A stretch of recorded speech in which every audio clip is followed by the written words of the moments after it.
What is up, ladies and gentlemen? We've got a fantastic WAN show for you guys today. First and foremost, we are going to be finally revealing the head of LTT Labs. Yeah. Yes, we have actually done a test call. It went really smoothly. Luke did such a good job of getting it done in an extremely expedient and timely manner. In other news, Apple has launched their self-service repair program. We're going to be talking about that. What else we got? Nothing. There is no other topics on the show at all. Actually, no. Sega is removing old Sonic games from the store, and in a particularly fun turn of events, Apple, I can't actually find this topic, but Apple has decided that if you don't update your app for a long enough period of time, it's just going to be removed from the store. Even if it works fully with all new phones and all new devices, it's gone. Get rid of it. It's getting deleted. Let's get rid of this intro.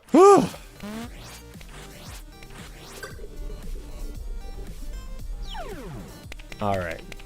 This is going to be good.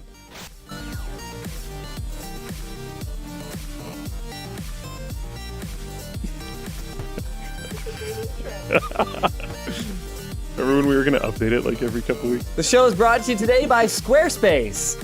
XSplit. XSplit's back? Yeah. Wow. Hey, Yeah. XSplit, how you doing? It's been a long time. All right. minute. We are going to get into those topics, but first, Sarah waited until well after work hours. Remember to log your hours and all that. Sure, yeah. So she was sitting around, hanging around, getting paid overtime, so it's not that bad, I guess. But she's here so that she and I can painstakingly handcraft, that's right, satin versions of the shirt, the eggshell shirt, okay? So they're covered in little bits of painter's tape. That is actually silk screened on, so that is never coming off. And then Sarah, there's some little cue cards here. Can you explain what it is that we're doing with these? Because legitimately, I actually forget. So I think I just need to do it while you explain to me what I'm doing. Okay, so I actually never really got confirmation on what you were doing either, but you said 2 WAN shows ago that you were going to write notes for these, so I guess you're just writing notes for these. Notes. Well, I don't know. How about you draw a picture and then I'll write a note. Is that a deal? Oh, I think I just got marker all over you. Can I draw dinosaurs? You could draw anything you want. Linus, Okay? you should review the dinosaurs. Oh my gosh! Or you should Okay. create a name and a history for the dinosaur. Okay, so Sarah, you're up. You're first. Luke, do you inventing want to get us dinosaurs together. started with a Sure. topic while Sarah and I work on this? Yeah, for sure. Do you want me to dive into that Apple one? Sure, yeah, Because that'd I be can great. sure talk about that. Sarah, are you putting tape on the shirts? Hold on, I need drawings to label. Okay. Oh yeah, and we're also gonna add some hand-added little bits of actual painter's tape. It's gonna temporary be tape. great. It's gonna be great. So the Apple topic, if you don't update your app for a long enough period of time, Apple wants to just remove it from the store. Which is great, because if an app works perfectly fine, but you're just not putting in the work to, smooth the lines, okay? Curve the corners. And this is an extremely good point, because this is my whole problem with the whole situation is if the core idea of this program was, hey, your app has been throwing an excessive amount of errors, so they have these statistics, right? They have your app versus apps that compare to yours. And then they have error rates and stuff. So they can show you, are you relatively industry standard in terms of your crash rates and error rates and stuff? And they'll have, sometimes you'll spike way above that. And it's whoa, you need to fix something. If it was okay, your app hasn't been updated in 2 years, and it's just throwing errors like crazy, and it's crashing all the time, and it's just a horrible mess, we want to remove it from the store unless you fix some things, that is much more understandable to me. But there's genuinely a significant amount of applications that just work fine, and they're hasn't been updated in a while, so they want to remove it. I believe a genuinely would make it past them easy way to fix this, by the way, for any developers out there that are potentially listening, is literally just a version bump. I actually don't think you have to change anything. So I would suggest doing that. It's unfortunate that you have to do that to preserve things. I personally have an app on the Android store that I've had that hasn't received an update in I think like 4 years, and it still works completely flawlessly and has worked with every single phone I've ever migrated it to. So I hope Google doesn't go down the same route, because I would like to keep using that app, and I don't think the company that made it like literally exists anymore. So I don't think it will be getting an update. But yeah, several developers took to Twitter last Saturday complaining that Apple was taking their apps down from the store within 30 days because they had not updated in a significant amount of time. Apple demanded that the developers must submit an update within that 30 days in order to keep it on the store. This is part of Apple's what they're calling app improvement system, which is a plan to remove abandoned and problematic apps from the App Store, which was launched in 2016. Again, the problem here is when they're just removing things that they are deeming abandoned, not when they're removing things that are problematic. Because an app can genuinely, especially certain like self-contained games and stuff, can get to a point where they are completed. They don't need further updates. They don't have user-generated content. They don't have future features. They just work and it's fine. And I don't think developers should have to keep working on that. How many of these are we doing? How many 6? have I done? Okay, hold on. You're on the last one then. Okay. Sigh. Okay. Yes, Luke. Good job. Thanks. It's worth pointing out that apps removed from the App Store remain available for re-download. It just won't be listed for sale or free download to new users, which is like cool, I guess, but not great. This has also raised several concerns, which read like questions, but are in fact open questions being asked by the community for indie developers. So indie developers just appear to be disproportionately targeted. That makes sense. Indie developers aren't going to be able to long-term maintain as many apps, and might make something that, say it's a purchase game, not a subscription game, and there's no microtransactions. Those games usually have a shorter tail on them. So if they make something, it's great. It sells really well for a year, say, and stops selling. You want to keep it on the store because maybe you still get sales every once in a while. You want people that own the game from the past to be able to download it more easily, even if they switch accounts or something, and doesn't need an update. But yeah, that makes sense. If an app is complete and works on modern devices, what is the reason for an update? Well, there isn't one. That would be my answer to it. Does this kind of requirement incentivize developers to release rushed/broken apps or respond slowly to bug reports to keep the possibilities for updates open? Honestly, for that one, no, I don't think so. Because again, I'm pretty sure you can get by with just a version bump. And if you can't get by with a version bump, you should be able to get by with like changing the color of a line and also version bumping. So I would go that route if people really want to keep their stuff up there. There is a discussion question from, I believe the writer of this was Anthony Young. If games are art, then does this effectively mean that Apple is asking for art to be constantly updated, whether it needs it or not? Yes, that is specifically what they're doing. I definitely agree with that. How would we feel about this standard being applied to TV shows, movies, famous paintings, sculptures, etc.? So Seinfeld Pretty just bad. gets removed if they don't, add more jokes or remove bad jokes. Certain Greek statues just have like progressively longer members over time. I love it. Well, we really felt it needed arms. This is varms.o. Well, the concept of an always changing piece of art itself is arguably art. Yeah, I could think of situations like that could be interesting. Think of art/place. Okay, right? hold on. Sabin1001 says Seinfeld doesn't have abandoned library dependencies in it. Seinfeld? Well, yeah, it's saying that, if an app has abandoned library dependencies, and that could actually be a legitimate problem, and there could be a reason for Apple to do this. But that would like throw errors and have... Yeah. That would fall under what I was talking about before. Yeah, but I wasn't listening because I was busy Okay. Makes drawing sense. on dinosaurs. So what I was saying was like, I get it if it is like way above statistical It's fine. You don't have to averages catch for me up. errors I and think stuff. it's stupid. Yeah, cool. Nice. All Yeah, right. Agreed. Now, Sarah, Screw are we you, ready Apple. for you to react to my changes, or should we just let Luke react to them? Yeah. Sarah did the Sharpie and I added the pen. Okay. So I will let you. These are the little cards that are going to come with the random satin versions of the eggshell shirt, one in each size. Ready and go. I like it. I dig it. Yeah, that's good. That's an improvement on the overall theme that was going on there. Also, definitely, that's so far my favorite one, actually. Yeah. Okay, that's good. I still think the second one's my favorite one, but these are all better. Okay, yeah, I like that one too. Okay, yeah, these are good. I think you might have got better over time. Also solid. Yeah. All right, Sarah. No, now those you are get to great. see how inappropriate I made your cards. I think she'll like them. Okay, wait. Is this like a live reaction or what? Yeah. Yeah. Okay. Yeah. These are, by the way, the best dinosaur drawings I've ever done. You can describe them. You can hold them up for the people so they can actually see. Should I zoom in? Sure. Yeah. Zoom in. Zoom in on Sarah. She's hosting the show now. Thanks, Dan. This is Sarah's show now. Wow. So it says satin bring, actual size. This will come with the small T-shirt. Okay, small T-shirt. Great. Oh, so you get to decide who they go to. Yeah. Okay. Oh. Sarah has that power officially now. Yes. Okay. This one is fantastic.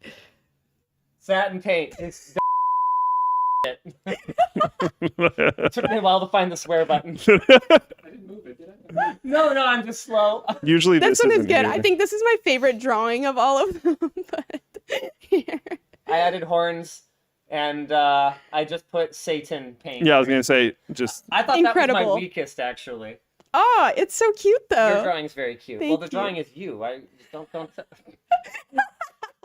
I'm just complimenting myself.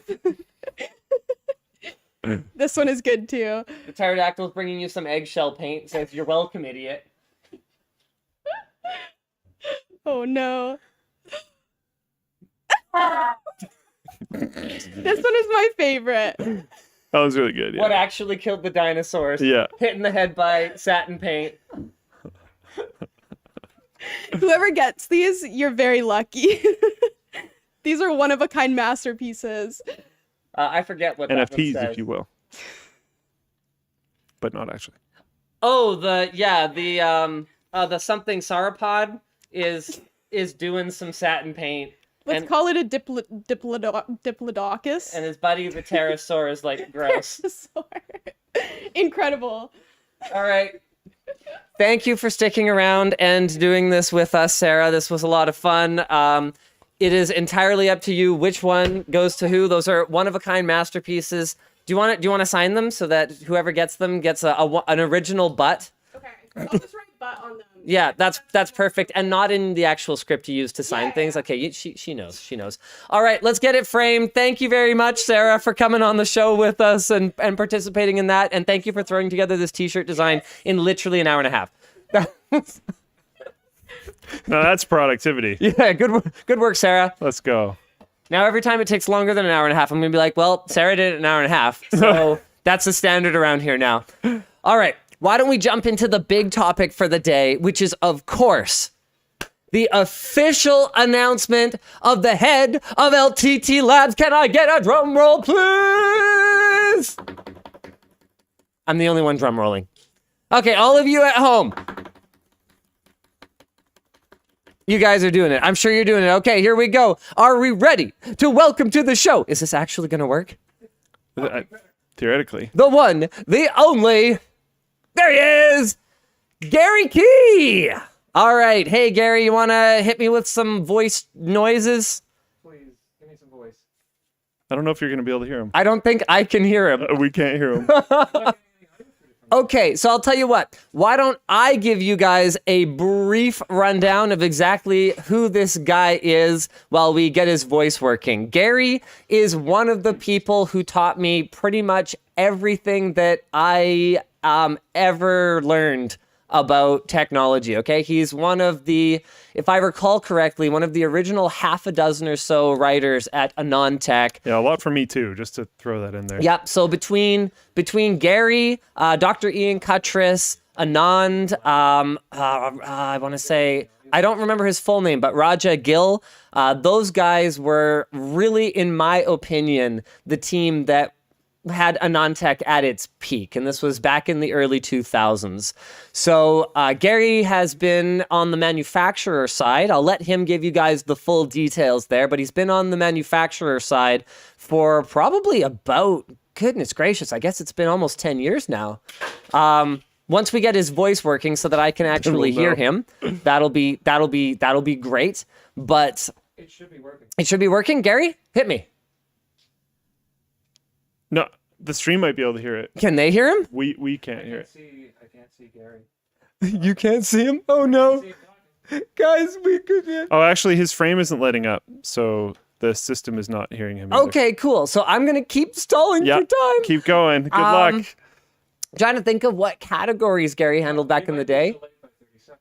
I know that he handled motherboards. I don't know what else, but in his time at Asus, I can tell you guys that he's made his way up to, if I recall correct. You know what? I'm not gonna say what his title was before he left, because if I get it wrong, then it's gonna be really, really awkward and embarrassing when he pops on. Stream says no, they can't hear. I mean, at this point, should I just There's call no- him and then just hold him up to the microphone? Yeah, honestly. 'Cause, like, I just saw. I'm seeing audio. I heard Yay! There we go. hey, there we how you go. doing, Gary? I am great. So we finally get to announce it. All right. Did I do okay? Did I kind of cover what the heck it is that you did at some point? Oh, they still can't hear him. Oh, fantastic. Well, then we'll just get a recap, but they still can't hear you. Oh no. Why does the stream not have him, Dan? They're supposed to. Yeah, no, there's nothing. Gary, say something again. I see it. I literally Is that see what- it. I see coming it in through OBS. Yeah. Monitor and output, they should be able to hear it. I'm so confused. Is it? Oh, he's super quiet. He's super quiet. Turn him up. Turn 'em up. Crank him. Okay. No, not you. Leave it on your Yeah, side. Gary, don't touch anything. Yeah. We'll get Dan to crank you up. Turn it Okay. up in OBS. Fantastic. Okay. Okay. Don't you just love it when a plan comes together? Yeah, I do. I do. We had a whole test call, but I was doing other stuff. Is that better? I can go louder. Okay, go, Gary. Okay, those levels look good. Yep. Okay. All right. Let's hope that they can hear you. So why don't you start with giving us a little rundown of what did you used to do at Anantech? I was Wait, the no, senior. they cannot hear him. They cannot hear you. They Cannot say hear me. nothing. How is that even Okay. possible? I am watching the levels right now. It shouldn't be possible. No, you can hear now. You can hear now. It's good? Oh, thank goodness. Okay, Gary, run us through. What did you used to do at Anantech, and when did you leave? I don't even remember all the details. Yeah, I started there in 2005 and left in 2009 and was a senior editor, primarily on motherboards, but then dabbled in SSDs at the beginning of that, video cards and mice and whatever else Anon had. Now, tell me something. You went over to the manufacturing side, and what were the factors that caused that to happen? Because I mean, one of the things I talked about when we first announced the lab was that we were trying to stop a perceived trend in my eyes of experienced and knowledgeable media personalities heading over to the manufacturing side and becoming essentially Effectively disappearing. tainted. Yeah. Disappeared or tainted. I mean, Anand is disappeared. Yeah. And then I don't want to name any names, but I think there are some that have gone over to the other side that honestly, you just kind of can't take everything they're saying seriously anymore. So what were the factors that pushed you over to the manufacturer side? I had actually spent so much time working with the various manufacturers, almost doing consulting work and testing. And decided if that was the majority of my job, why not do it at the manufacturer? Do you feel like you ended up actually making... So wait, so your first gig at... did you go straight to Asus? I thought so. Yes, I went straight to Asus. Okay, And so then your it's first been gig with terrific. them was not marketing then? No, I've been in marketing the entire time. Oh, interesting. So I Okay, started out in so- technical marketing, went to PR, and then product marketing and channel. And, yeah, for the last 3 years, I've been in charge of marketing for North America. Got it. Yeah, that makes sense that you were in technical marketing at the beginning, because I was looking at it going, yeah, you've been in more of like a strategic, like a PR sort of marketing role, as opposed Right. to, you know, actually being the contact that I get on the phone with when some voltage won't adjust in the BIOS or whatever. It's been a lot of years since then. Yes, there's been a lot of years. Still a lot of phone calls, though. So I got to tell you something.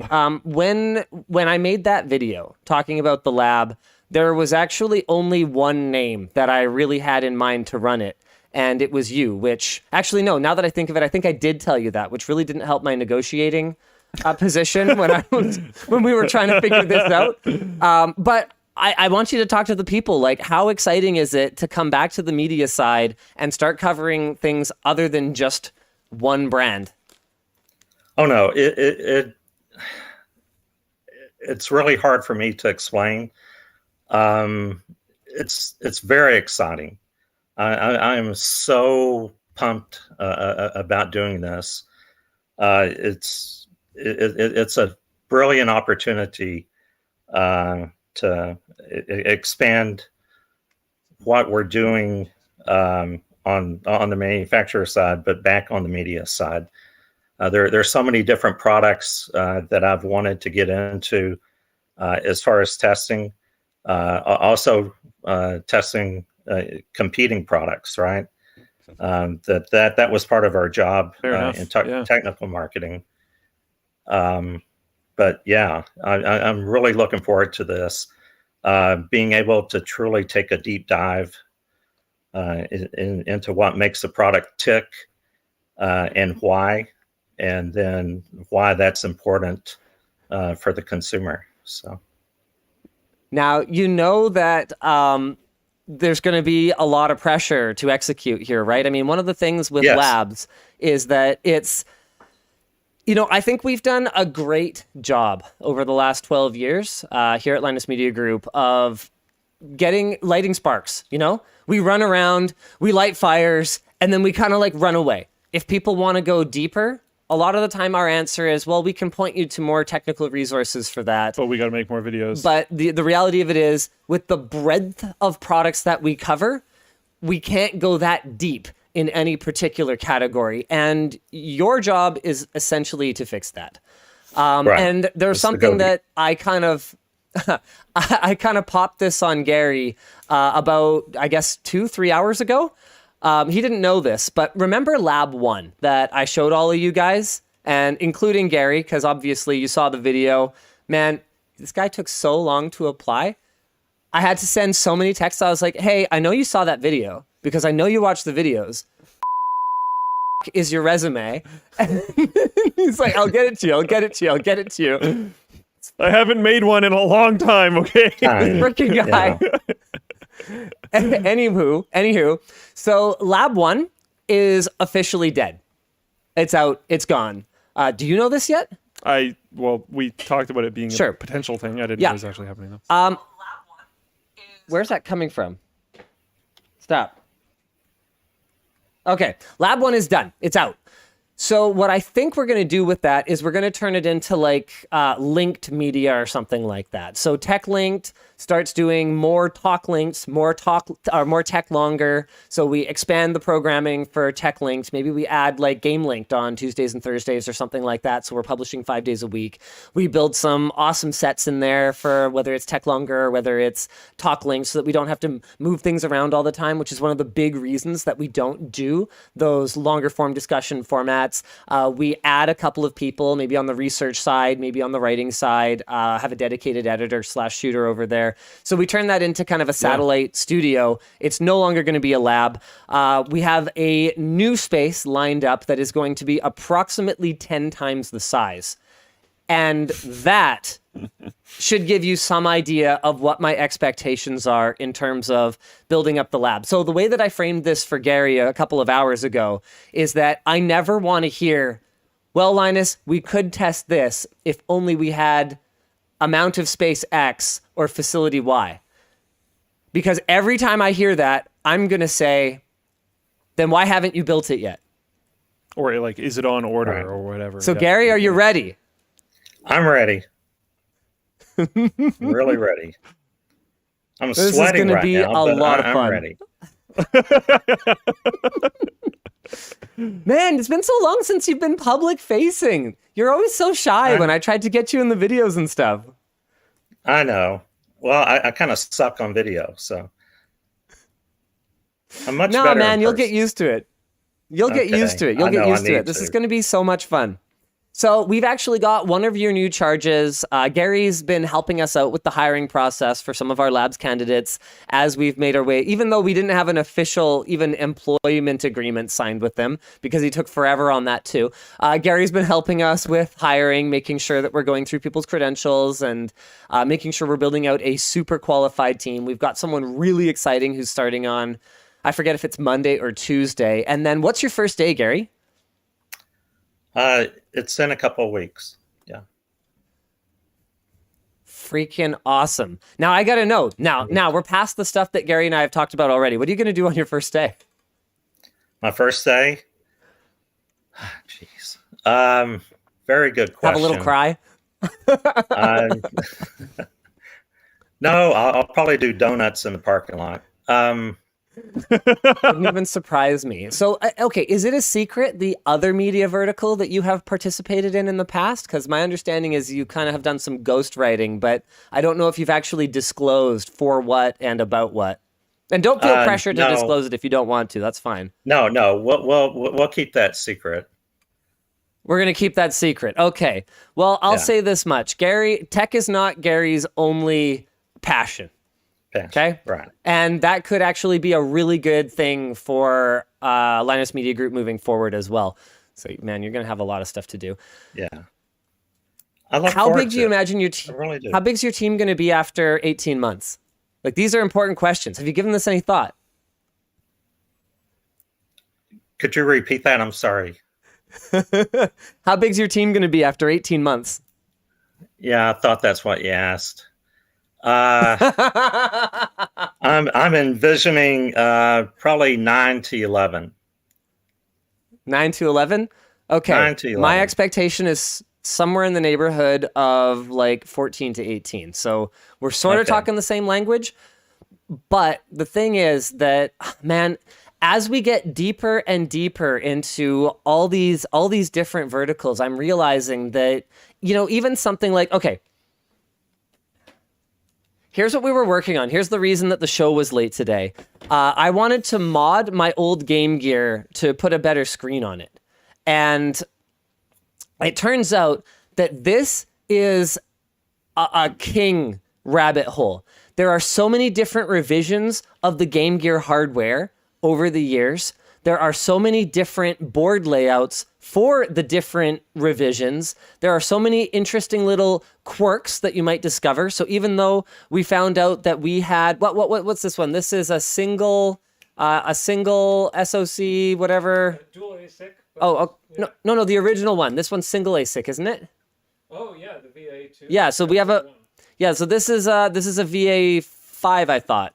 I have no idea what's part of that. Yeah, it doesn't matter. Okay, so this is a VA5. Okay, it's got a single ASIC, which means that you can't replace the screen unless, oh wait, there was a new screen kit that was released 6 days ago or something like that. Oh, but even if you get a new screen, it actually supports like 500 colors. So what you really want is an A1 or A2 or something like that. So this is a dual ASIC. But then we found out, based on our serial number, we think that this may actually be one of the first like several hundred off the line of the particular factory that made this unit. Oh, okay. Also, whoever sold it to us appears to have done at least some mods, unless some of the early ones shipped with glass screen covers, because you can see those are clearly not the same material at all. There's different audio boards you can put in, different charging boards you can put in to convert it to lithium ion. And I'm sitting here going like, if we don't have a couple of dedicated electronics modding people and a person who's just dedicated to retro console content, we're not going to be able to keep up. Because that's the vision for the labs at the end of the day, is that the tide's been turning for quite some time now on YouTube. You're no longer able to just be a generalist, a jack of all trades, a master of none, because there's going to be someone or someone's out there in every single vertical that is going to do it 5 times better than you, because that's all that they do. They eat, sleep, and breathe nothing but that particular category day in, day out. So I think a perfect example of someone like that is Addy from Epos Vox, okay? Looks at pretty much nothing but streaming optimization, encoding, capture, all that kind of stuff, microphones, really focused on streaming. And so unless we have people who just are completely immersed in these categories or in these spaces, I just think we're going to fade into irrelevance, and that's what the lab is for. So essentially, the way that I see the lab is that it's going to be kind of like tripling to quadrupling our writing staff without making necessarily more content. Yeah. But also, we'll probably do more content. Yeah, Vincent from HDTV Test is another great example. Chat's pointing out some other just outstanding examples of people who are super focused on a particular vertical. And to be clear, the idea is not to compete these people out of business, because the way that I see it, the rising water is going to lift all ships, however that saying goes, because the more we educate people about technology, the more appetite there's going to be for deeper content, deeper analysis, and of course, differing opinions. I mean, even back in the day when you were doing written, there was Anantech and Tom's Hardware and Hard OCP and PCPer and Tech Report and all these respected publications, and you didn't read a review from just one. We just need to make sure that we are part of that conversation. So can you do it? Yes, I can. That would be a hilarious time to say no. Just saying. Honestly, on second review, yeah, I think maybe not. You know what? I think I'll get a refund on that plane ticket. Unboxed, so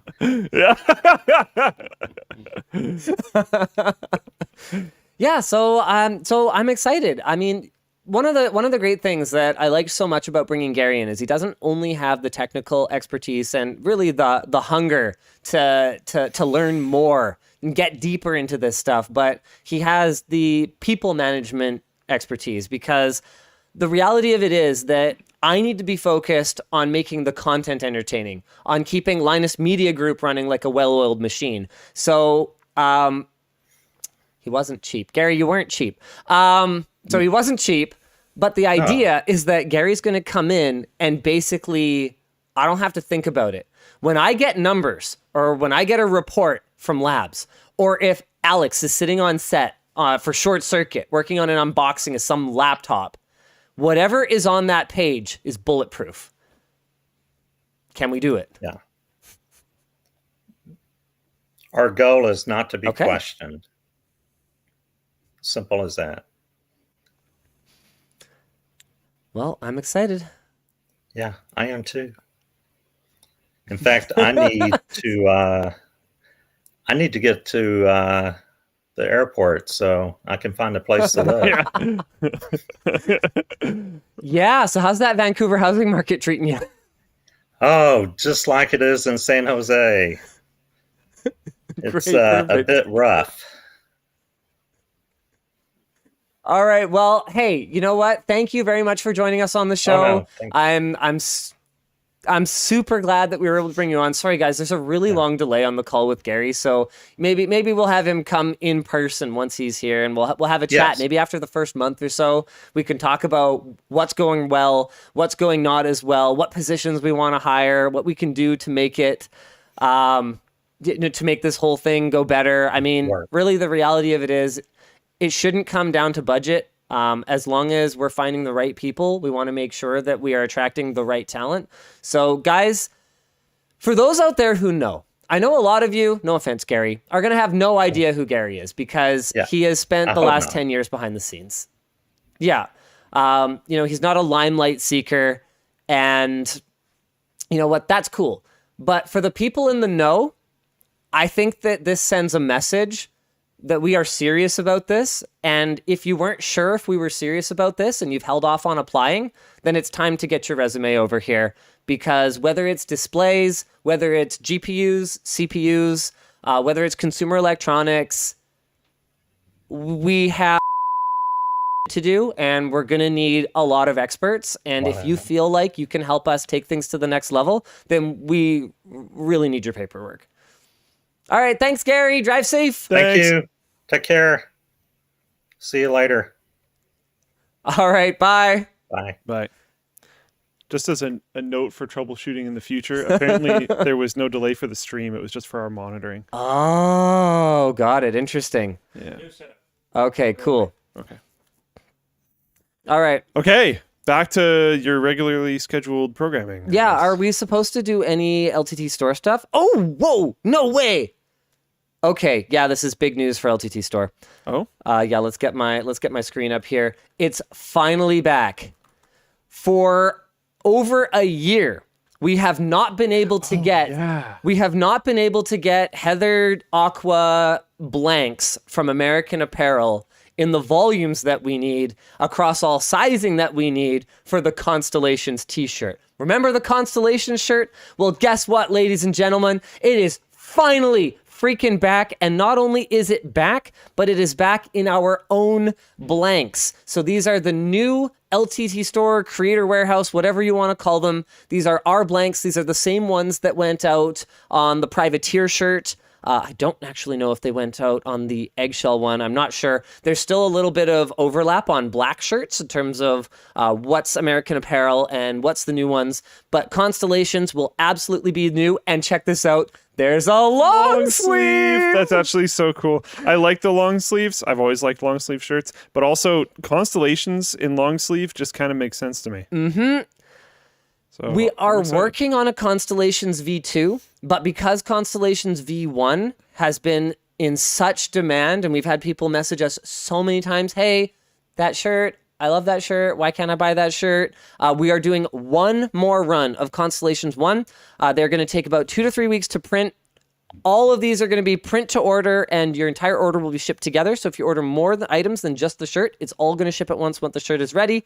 We never offered Constellations in a long sleeve, and the long sleeve is also our own long sleeve. This is going to be the first availability of our blank long sleeves. And guys, they're freaking awesome. So here's the old American Apparel version. So you can see how it looks actually printed.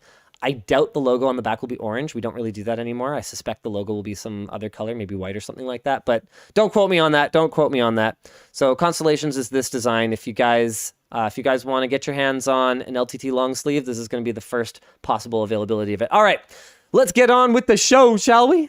What do you want to talk about next? Teamviewer called me again. That's what I want to talk about next. Do you want to hear my voicemail? You didn't pick up. Of course I'm not picking up. Let's go. Those freaking guys. Yeah. All right, hold on. Messages and one saved message. To play your messages, press 1. To record a All right, y'all ready? Y'all ready for this? message sent by 7-2. Oh, what? Hold on. Okay, let's get that number out of here. Let's. We're not gonna. Okay. Tyler from Teamviewer Software, reaching out to you here. Wanted to see if we could connect and speak briefly in regards to the older version of the license that your company is running with us. You can give me a call back here at my direct line. It's going to be 727. Okay, yeah, that's enough for your direct line. Literally did it again. Out of nowhere, could you even hear that? I bet you guys couldn't even hear that. They're basically just like, hi, I'm calling from Teamviewer, and I'd like to talk to you about the older version of the software that your company is running. If you could give me a call back, my direct line. I don't fucking direct line is. How many times do I have to tell you guys not to call me? You've already said you took me off the list. Once again, here we are, Teamviewer, with you guys either lying about taking me off the list, or you're lying about the existence of a list at all. And you would think, given that last time you guys called me and I complained about it, so many people shared my frustration and were so it that the video got 1 million freaking views. You would think after that experience, you guys would go, oh, gee, maybe we shouldn't call Linus anymore. I'm a really smart executive. I'm a smart marketing executive, and I think that this might be a good idea. Well, listen, I know the guy sounds like that because he works at Teamviewer, but you should listen to him anyway, because that's really smart. You guys need to actually stop emailing me. Stop calling me. I forget how much it was. So if the number's not right, I don't care. But I spent thousands of dollars. It was like $5,000 on a perpetual license of Teamviewer 12. And for those of you saying I should switch to some other software, I don't want to. I paid for this software. It actually works perfectly for what I need to do. All I need to happen is for Teamviewer to never call me again. Not even once. That was it. That's all I have to say. You should just like reverse chain them. Like What's a reverse chain? Like task someone at work with wasting as much of their time as possible. So just like rebounce them over and over again, like generate a bunch of like fake out email addresses or something, because you can generate email addresses in Gmail that you don't pay for. Oh, because I guess you that's can true. like add pluses and stuff. So it can still be our domain, but you don't pay for it because they're just like forwarding addresses or whatever. No, I know how that works, like aliases. Yeah. So you just like bounce them from person to person to person to person to person to person to person to person, and never actually have there be an end. Just have them chase this non-existent carrot. Oh man, like, you want to waste my time? We'll waste yours. Let's go. It's just more work than it's worth for me. I just want them to not bother I know, me. but I bought your product and I just want you to leave me alone. Yeah. Man, Anthony's discussion question is, this isn't really a question, but I literally am dealing with this with TELUS right now. They keep messaging me every Wednesday without fail to try to get me to install Norton. I said stop multiple times. I got the 10th one this week. I am angry. By the way, I use Arch. Thank you, Anthony, for that. I'm actually stunned that that's happening. I read that before the show and was like, what? Like, why is TELUS calling him to install Norton? TELUS is one of those companies where now that they have PureFibre, I love the service. Absolutely love the product. Their uptime is genuinely extremely strong as well. But to give them credit. Over the years, my experiences dealing with TELUS from like an administrative standpoint, going all the way back to high school. Like we are talking, how old am I now? Yeah, we're talking 20 years. I have a 20-year history with them. I bet you this is true for anyone who's ever worked with like a major ISP. Shaw has been better by and large from my experience. Shaw is super like monopolistic and anti-competition in their business practices, though. Sure they are. Oh, Shaw's like, okay. Aggressively. Shaw's got some really stupid issues. Did you know you have to call Shaw to put your modem in, or to put your router thing in bridge mode? You know, Shaw blocks you know that TELUS. Router supports putting it in bridge mode just through accessing it over the local IP, but Shaw specifically blocks that functionality, so it doesn't work, so you must call them. Or at least they did the last time I used them. I haven't touched a Shaw internet product since TELUS PureFibre came to my neighborhood. I'm also going to put an allegedly in front of this. Because like I don't know, but I've heard from a very wide range of people, so I believe it to be true, that Shaw actively, like legislatively, blocks TELUS from putting conduit in new buildings. Oh, I would believe that. Well, hold on a second. Don't you have some firsthand experience with that? Why don't you just tell that story? I think that's not allegedly. That's a thing that happened to you. That happened in that building, as far as the developer told me. Sure, then just say that. But I think you should tell the story. So as far as my understanding goes, from more than one developer telling me this, Shaw is seen as like a local ISP and TELUS isn't for some weird reason. And that gives Shaw like first strike at new apartment buildings that go up in British Columbia. And Shaw can just decide that they're going to only put in a certain amount of conduit into the building that only has enough space for what Shaw is going to put coax garbage, which does not allow TELUS to put anything in. Effectively, the developer just goes like, okay, well, we're being paid by Shaw and TELUS can't do anything with us at this stage anyway, so we're just going to build the building. And then TELUS, to be able to get service into that building, would have to like chop up, tear out like walls. They'd have to chop up the building. They'd have to Swiss cheese the building to fit all their new conduit in so they can actually service the building. So tons of apartments in BC, like a huge amount of new apartments, don't have TELUS access. And it's just like, why is this even allowed? That's the most monopolistic thing I've ever heard in the ISP space. Why is that allowed? I don't understand. I've never understood.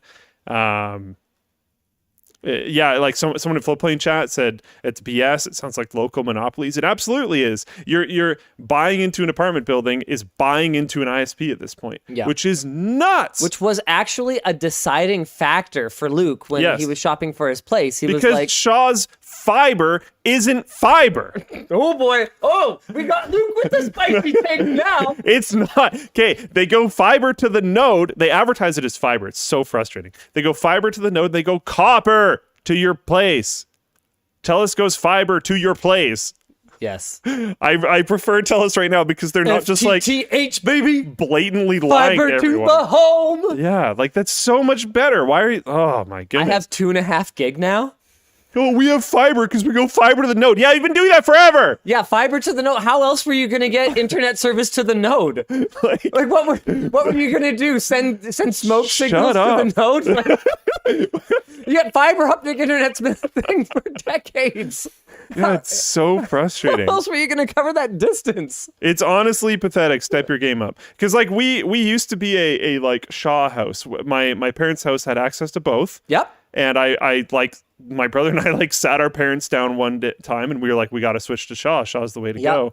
And they did it and we were stoked for a long time. And now they're just like TELUS's ADSL. It was terrible. Like the number of times, this was my ex-girlfriend in high school, like my high school sweetheart girlfriend. The number of times I had to bring TELUS to her house because Shaw wasn't available there because we were out nowhere, Maple Ridge, okay? And so they had no access to Shaw, and I had to bring them up, I swear to you, like half a dozen times, and every single time they diagnosed a completely separate issue. Their ADSL service went down all the time. So frustrating. And man, their customer service was so bad back then. Yeah. Anyway. I used to be on the Shaw side, and then fiber started becoming a thing, and Shaw just stayed in the past. Yeah, they're like, well, what? Don't you like coax? Don't you like coax, bro? In this age of like everyone on the planet trying to be a streamer, isn't it fine that we have this non-symmetrical? You buy like 900 down, and no matter what we advertise, you get like 10 up or 20 up, and then like Shaw does their speeds. This is another allegedly, but Shaw does their speeds, as far as my understanding goes, as like sections. Yeah. Oh, they do. Because it's not fiber to the house. Yeah. So it's all shared. So in peak times, you're like 10 up, goes down to like 5. And it's like, oh, I just can't do anything. Now, to be clear, my goodness, any ISP is over provisioning. That is actually normal. And I don't mind that to a certain degree. No. But at peak times, I can speed test my TELUS stuff, and it's pretty much what I'm paying for. Yeah. Mine, when they first put it in, I first paid for gigabit, and it was like faster. I was like, oh, no, I couldn't check the gig. No, it was when I went to 500 at first, and it was faster than 500. And then I had no way of knowing if I was faster than gigabit until I upgraded to greater than gigabit gear later, and it was actually a little higher than gigabit. I have found if you don't test during like absolute peak, TELUS connections are usually faster than advertised. And like, yes, I'm not a TELUS show. There are downsides, but right now it's not a competition. Man, TELUS has managed to screw up almost every single interaction I've ever had with them. Even when we had our ITEL fiber network put in here, when we first upgraded to, I guess it was gigabit when we first ITEL, just for some context, as far as my understanding goes, is a small company that runs off of TELUS's backbone, right? Yeah. So they do their own stuff. Like they do actual engineering and stuff. They're not just like some cheapo reseller. And they like put down dark fiber and stuff too, right? But they are not. They're cool. Like a national tier ISP either. They're a relatively small shop, although they've grown a lot in the time we've known them. So when we first engaged with them, they're basically just leasing. They're leasing capacity from TELUS. And their CTO and I spent literally, like, it was either an hour or 2 hours on the phone trying to diagnose why our upload speed was like a tenth of what it was supposed to be. And it turns out that some Butterfingers numbnuts at TELUS just missed a zero. Took forever to fix it. Oh my goodness. Like, okay, like literally everything I've ever done with TELUS has kind of been a cluster. But the product these days is very good. So that's that. You got to give credit where credit is due. All right, you got to give credit where credit is due. Yeah, people in chat are saying some ISPs boost their speeds when you go to speedtest.net. Sure, but there's other ways to test speed. Yeah, like that's what I I've was got a gonna 2.5 gigabit connection at home, and I was downloading games off Steam at 280 megabytes a second. Yeah. Like I have surpassed my rated speeds on Steam as well. Like it's regularly. Yeah. And Origin and like other services, like it's fast. The one thing that you get with TELUS right now is fast. And that latency. You get speed, you get latency. You get good latency. The actual connections are really good. Just dealing with them isn't exactly the greatest thing ever. Yeah. That's one way of putting it.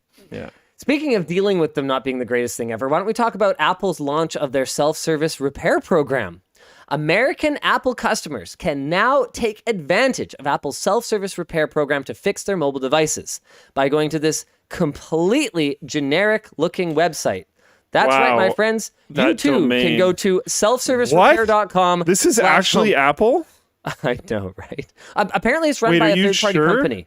It's run by a third-party company. Yeah, okay. But yes, these are genuine Apple parts and genuine Apple tools. But this isn't, like, it literally is not Apple, though. So the site has all the parts, tools, and manuals available to perform repairs on iPhones going back to the 12.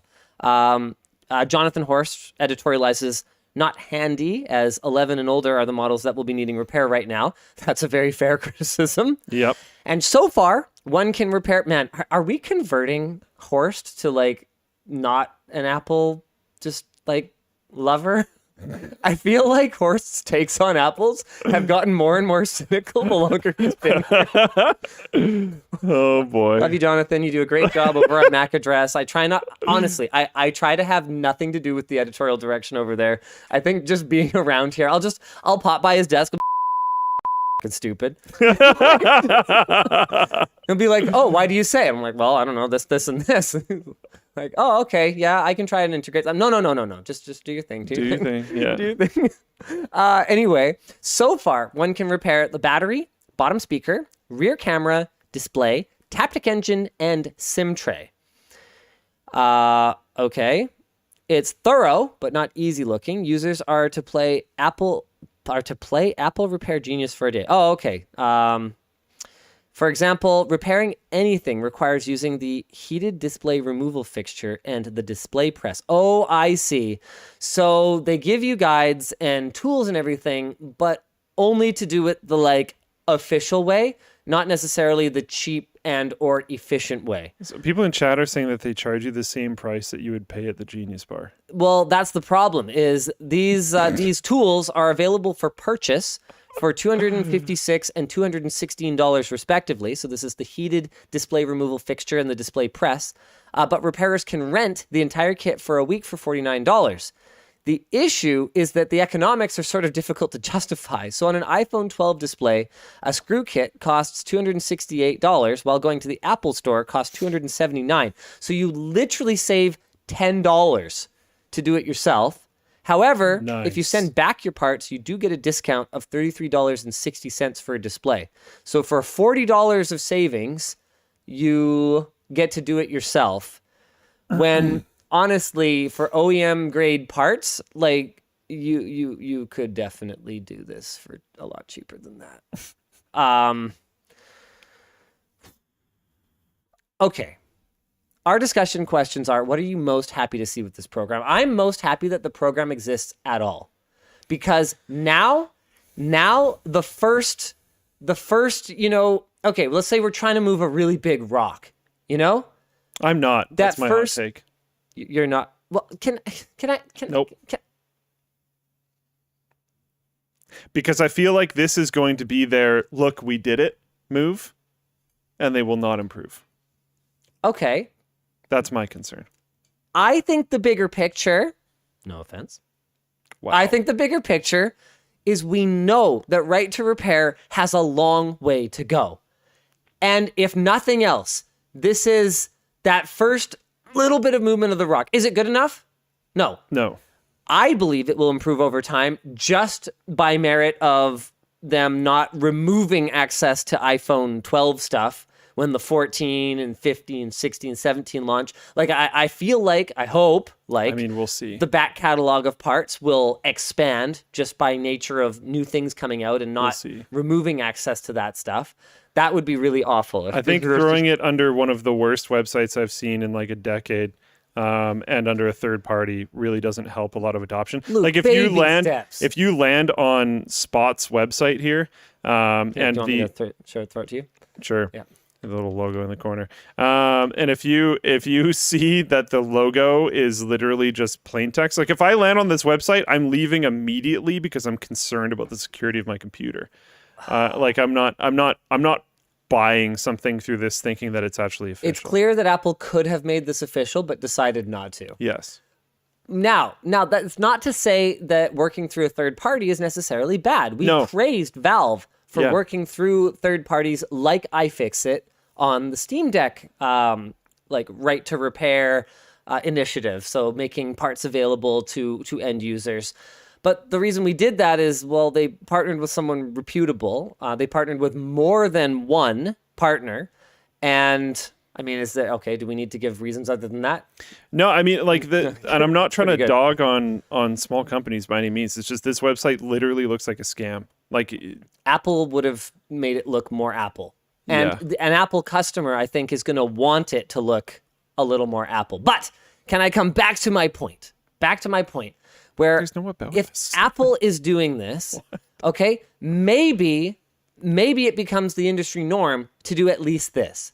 Or maybe, now that it's a conversation, now that an Apple customer even becomes aware of the concept of being able to get replacement parts for your hardware and perform repairs yourself or do them for your friends. Like if I was a high school student or something like that, then how cool would it be if I could repair all of my friends' iPhones? I mean, I'm not going to buy I guess I would just getting the word out is good. So maybe we see one-upmanship start to happen in the space. That's what worried. I want. I'm worried that in this case, due to the way that they did it, and this is going to be a weird thing to argue, but in this case, due to the way that they did it, getting the word out might actually be bad.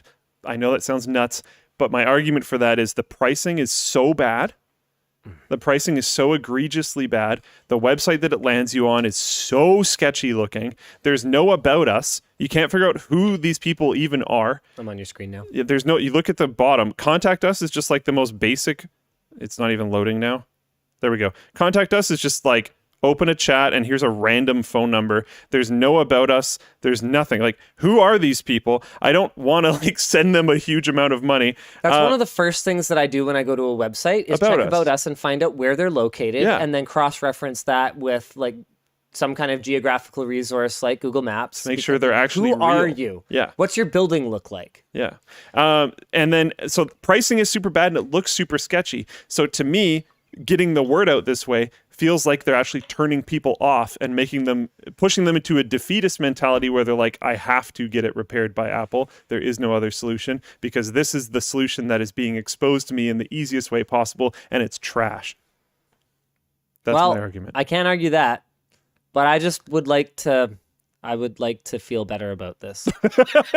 So if I need to live in my delusional little magic Linus world, I hope it works out. I hope you're right. I hope people see this and go like, oh, maybe there's alternatives, and then they work with whatever local shop or they just research things themselves and try to do it themselves if they're little technically apt or whatever. Like that would be fantastic. I hope it goes that direction. I just feel like, honestly, it feels kind of weird to say like a website made me lose hope like almost immediately, but it really did. Like it's just so sketchy looking. Okay. What's the URL for the dashboard for the merch messages again? I just realized I don't have it up. I don't exactly want to say Can it. I just see it? Yeah. Okay, I think. Oh, really? It's not gonna auto fill for me? Oh my gosh. No, that's not it. Oh my gosh. Like this thing? Okay, you know That what? didn't complete. Go to your, I'll check my history. I'll see if I can bring it up. I can send it to the email that's on that computer. Okay, yeah, that would help. Okay. Anyway, yeah, fine. The Aura Master in Floatplane chat says, I've been thinking about the availability of parts. Wouldn't it be worse for the environment to continue producing iPhone 12 parts 6 or 7 years after it released? Wouldn't having a ton of batteries and other parts lying around for years be bad too? So no, they would keep them in production. There's so many iPhone 12s out there. And there will be so many iPhone 12s out there, even 6-7 years from now, because, to Apple's credit, they do an excellent job of providing software updates for their devices that, yeah, you would be able to justify doing small production runs. And no, they wouldn't be lying around for years at a time. And you might say, okay, well, all these parts are effectively, manufactured e-waste because you're putting them into old devices that are not going to last. But that's the thing. As long as those parts are available, you can actually keep running those devices on life support. That's good, because when you make a new device, well, you're making the whole device, not just those parts of it. So also, it's not like they aren't going to monitor their demand and produce for that. Like they don't just have an entire factory pumping out iPhone 8 screens for the end until the end of time as fast as they possibly can. Apparently the repair manuals are at least on the Apple website. Yeah, when you click the manuals button, it just completely redirects you to Apple. I know, which is also not how really that's supposed to work. I know. I did that as well. I didn't even want to bring it up because it was sketchy, but not as sketchy as the other things. So I don't know. I'm not sold, man. And again, I don't want to rag on a small company, but they got to fix these things. You got to look legitimate when you're on the internet. Raven Darrett says you can run the devices, but as people, we seem to toss away working stuff for new shiny things all the time regardless. Right. But we want those devices to go to someone. Right? That's the point. As long as it still works. It's like buying a new car does not turn your old car into an environmental disaster immediately. Someone will drive that car, and they will go buy that car instead of a brand new one. Also, with enhanced repairability, you might shift the culture to being more interested in keeping devices going. There's a significant amount of people that are completely fine with their phones. Yes. But the battery is not okay. They buy a new phone. I'm honestly getting a little bit tired of my folding phone. I picked up my Note 9 the other night because my battery was low on this and I just needed something. Mention it. And I was like, oh, it still feels so good. Yeah. I might put a new battery in it and just rock the Note 9 for another couple of years. I don't know, man. Nice. But yeah, it's like I don't know. Wicked Peruvian is really mad at you criticizing the website, by the way. Says, hey, my Uncle Barry made that website for 2 hours. And it was super hard for him. Yeah, I just design actually matters for a lot of reasons other than just ooh, pretty. It makes a website feel more legitimate. It makes a company feel more legitimate. You need to stay up to date so that people don't think that your website has been abandoned. You need to have an About Us page so people can, again, add legitimacy to you. If I haven't heard of your company and I'm going to spend a bunch of money with you, something that I very often do, you mentioned how one of the first things you do when you go to a website is you go to the About Us. Yep. One of the first things I do is, how does this company make money? Yeah. Because a lot of times I want to make sure that whatever thing I'm using has a reasonable way of making money. It makes sense. If it doesn't, then I'm going to be like, how are they profiting off of me? And am I actually okay with it? If it's oh, they're clearly profiting off of me because I'm buying some service or I'm buying something, that adds legitimacy to me. But then I want to see who the team is, etc. I actually care about those things. And I know the greater world does as well. So please update the website. We need to do a couple merch messages for those of you who haven't noticed already or you're new to the show. Merch messages are down there. If you buy something on LTTStore.com during the show while we are live, you can enter a merch message. Some of them will just end up showing on the show. So if you want to do shout outs for your friends or family, that's an awesome place to put it. Some of them will be curated by our producer, Belle, who is going to actually read us a couple of those for us to address them. Do you want to start at the top? Because I have already got an answer in my mind for that one. Brendan asks, with Elon buying Twitter, how much money would someone have to offer you to sell LTT? Whew. I think if they offered $44 billion, $44 billion would be pretty hard to say no to. I'd have to wonder what the terms are. Like, am I some kind of like sex slave for the rest of my life as part of the deal? I mean, you never know with the elites, right? I mean, true. Matt, Yeah, fair enough. the kinds of rumors that swirl around the billionaire class are just like hilarious. Like, did you ever hear the one about how the this is the amount? Sorry, you were in the middle of saying something, but what was that guy's name who had the island? He's super sketchy dude. what's his face? The guy, Jeffrey Epstein. Yeah. Yeah. The amount of them that had photos with that dude or like hung out with him a lot. It's like, there's a lot of rumors. Yeah. Might be true. Did you ever hear the know. one about the co-founders of one of the FANG companies? I just don't feel like naming them because it could Sure. be not accurate, but Yeah, allegedly. one whatever. of the co-founders of one of the FANGs apparently had a soundproof room for conducting meetings, completely soundproof. Oh, yeah. But like, apparently it was like in their home.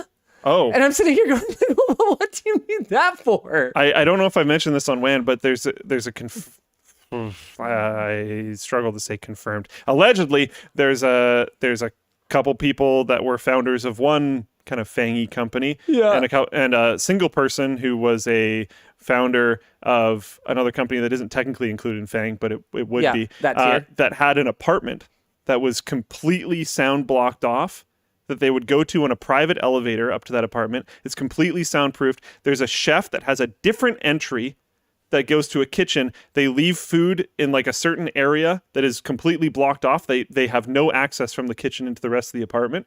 And then to get the food, the chef has to leave, and then they go in and get their food. And they have meetings in there, or at least used to. Crazy. Nuts. Blood Sale Admiral over in Floatplane chat. Can I just shout you out for this being hilarious? Hearsay. And I'm assuming this is a Jhonny Depp Amber Heard trial reference here. Objection, hearsay. Did you see the one where Amber Heard's lawyer literally asks a question and then objects to his own question? Look, man, I don't normally wade destroyer. into like celebrity drama because it's not really my cup of tea, because it's just kind of a bottomless Who cares? pit. Yeah, but also that. I gotta say, based on how things are going so far, I'm pretty team Jhonny on this one. She is not looking good. I have not really followed it that closely, but I've been finding it very funny. Like, I saw that clip. My girlfriend sent me a few other clips that have just been very entertaining. Yes, Zetharion, he objected to his own question. The judge was extra confused. You watch him like stumble afterwards, but it's pretty funny. Oh man, he objected to so many things. I don't know. I haven't been keeping up to it. I shouldn't say anything, but he objected to. Apparently, he objected to the testimony of the person that was testifying. No, he was prepping to object to the answer Depp was giving, not the question he was asking. Okay, either way. It wasn't even Depp talking. Hilarious. Yeah, I don't care. I don't care about the details. Yeah. Either way, it was hilarious, and I loved it. It was amazing. Top tier humor. Yeah. Okay. How much money would someone have to offer you to sell LTT? Well, I can tell you for a fact that even if I got an offer that was millions of dollars, right now I am not at a stage in my career. And I think I speak for myself. I speak for my wife, who, as most of you, I think, probably know, you guys are WAN show regulars. My wife, who is my business partner. So we are pretty much 50-50 owners. It's a little complicated. Have I ever told the story about how I went full ego trip and I was like, can I have 51%? Back when we were setting up the company? That's incredibly lame. I legitimately... Okay, so hold on a second. My justification for it is actually not completely ridiculous. Would you like to hear my justification, or would you like to sit there judging me? I'm going to do both. You're going to do both. Okay. My justification for it is that I liked being like the majority shareholder, founder, whatever. But at the end of the day, because we're married with no prenuptial agreement whatsoever, if we were to split up, my 51% goes half to me and half to her, and her 49% goes half to me and half to her anyway. It actually doesn't matter. So I was like, look, this doesn't matter. I just want to be like, Linus Media Group, I I have the controlling, interest or whatever. And it was like, it was totally stupid and I totally get it, but it also totally doesn't matter. And she and I both knew it at the time. So that's my justification for it. It actually doesn't make a difference. Okay. Are you still judging? Yeah. I mean, it's still stupid. Is it less lame? Linus and shares has always been an interesting thing. That's all I'll say. And I'm not surprised is another thing that I will say. I like controlling the direction of the company. Entirely, in every possible way. Yeah. Have I done a bad job? Yes. No, it's been good. Oh my God. What a dick. what a dick. As I sit here and drink from my LTTStore water bottle, wearing my LTTStore underwear and LTTStore shirt. Yeah, it's been horrible. Yeah, I've clearly done a very bad job. So anyway, I was just like, and I asked. If she had said no, it would have been 50-50. And wait, she said yes? Yeah, she was like, fine, whatever.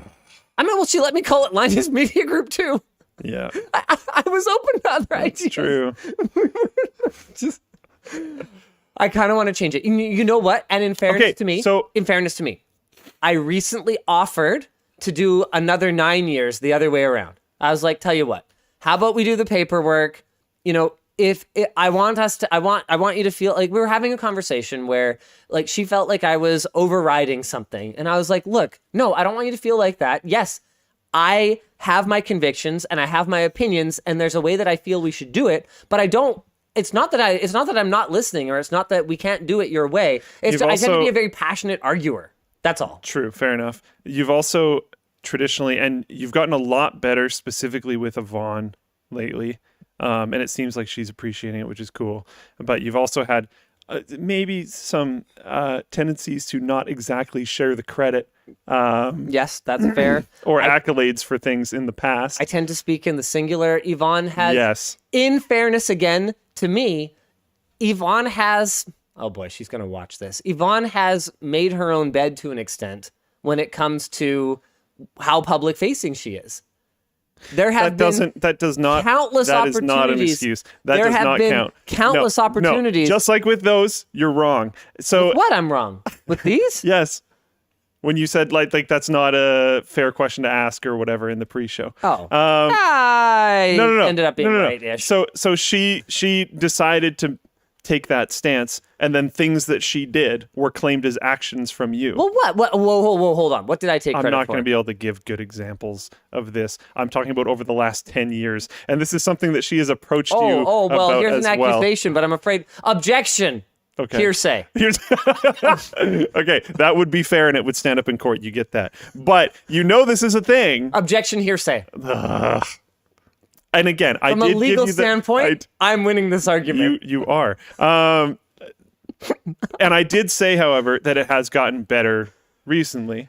Well, the thing especially in the two more recent videos that she has shown up in. Yep.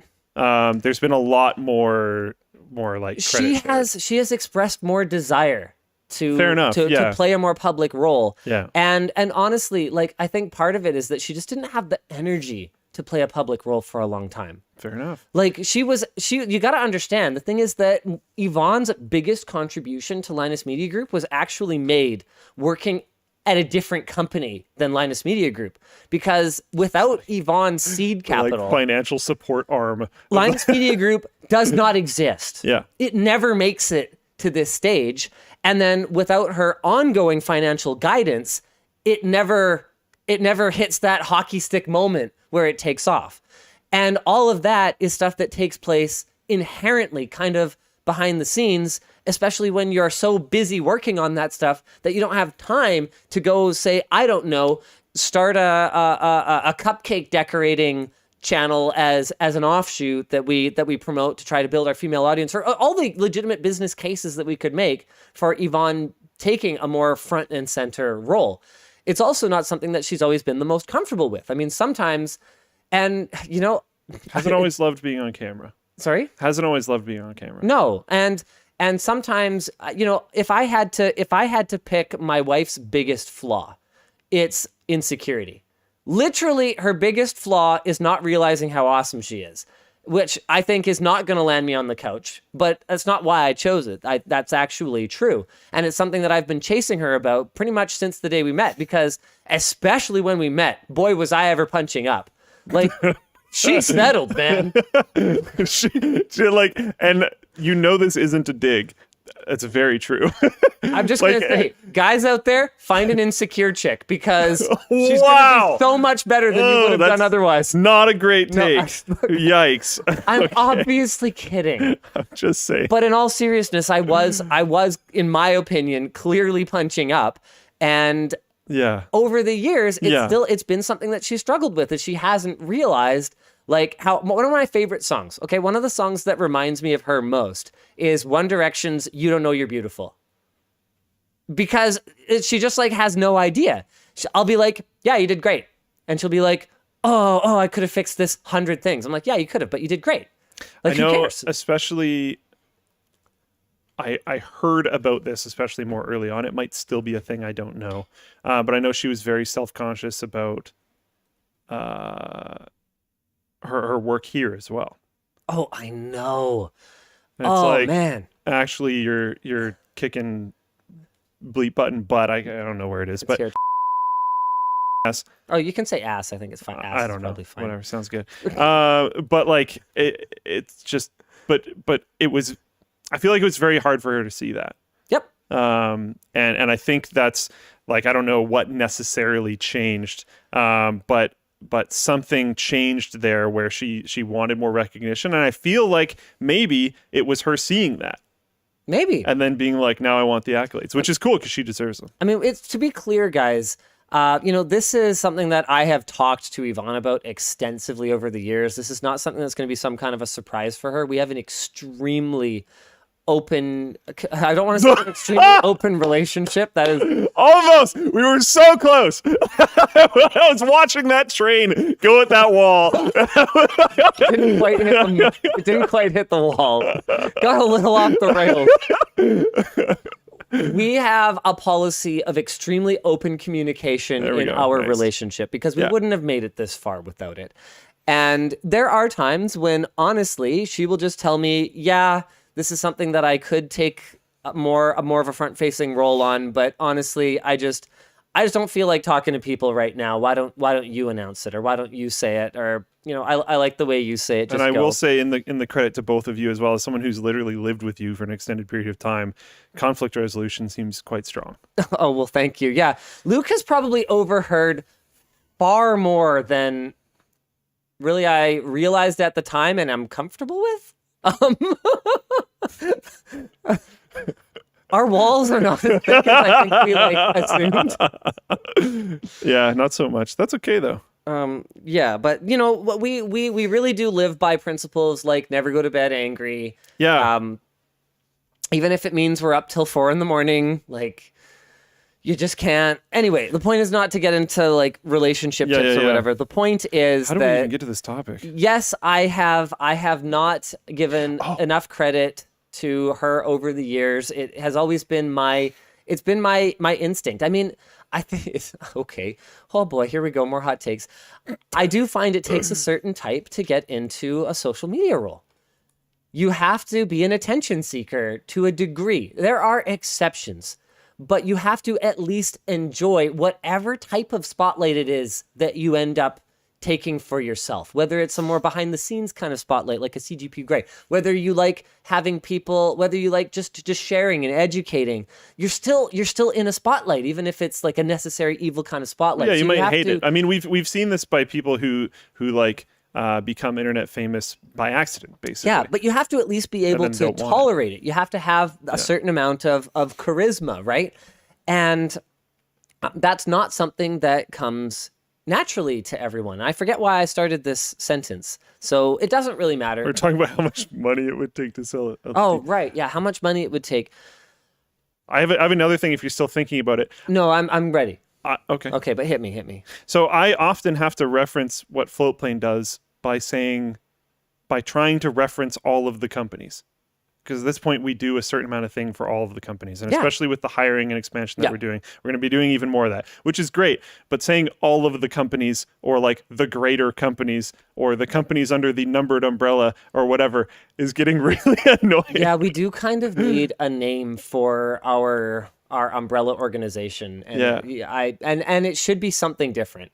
Honestly, what I would like to do over the next 3 to 5 years is remove the Linus branding from everything that we do.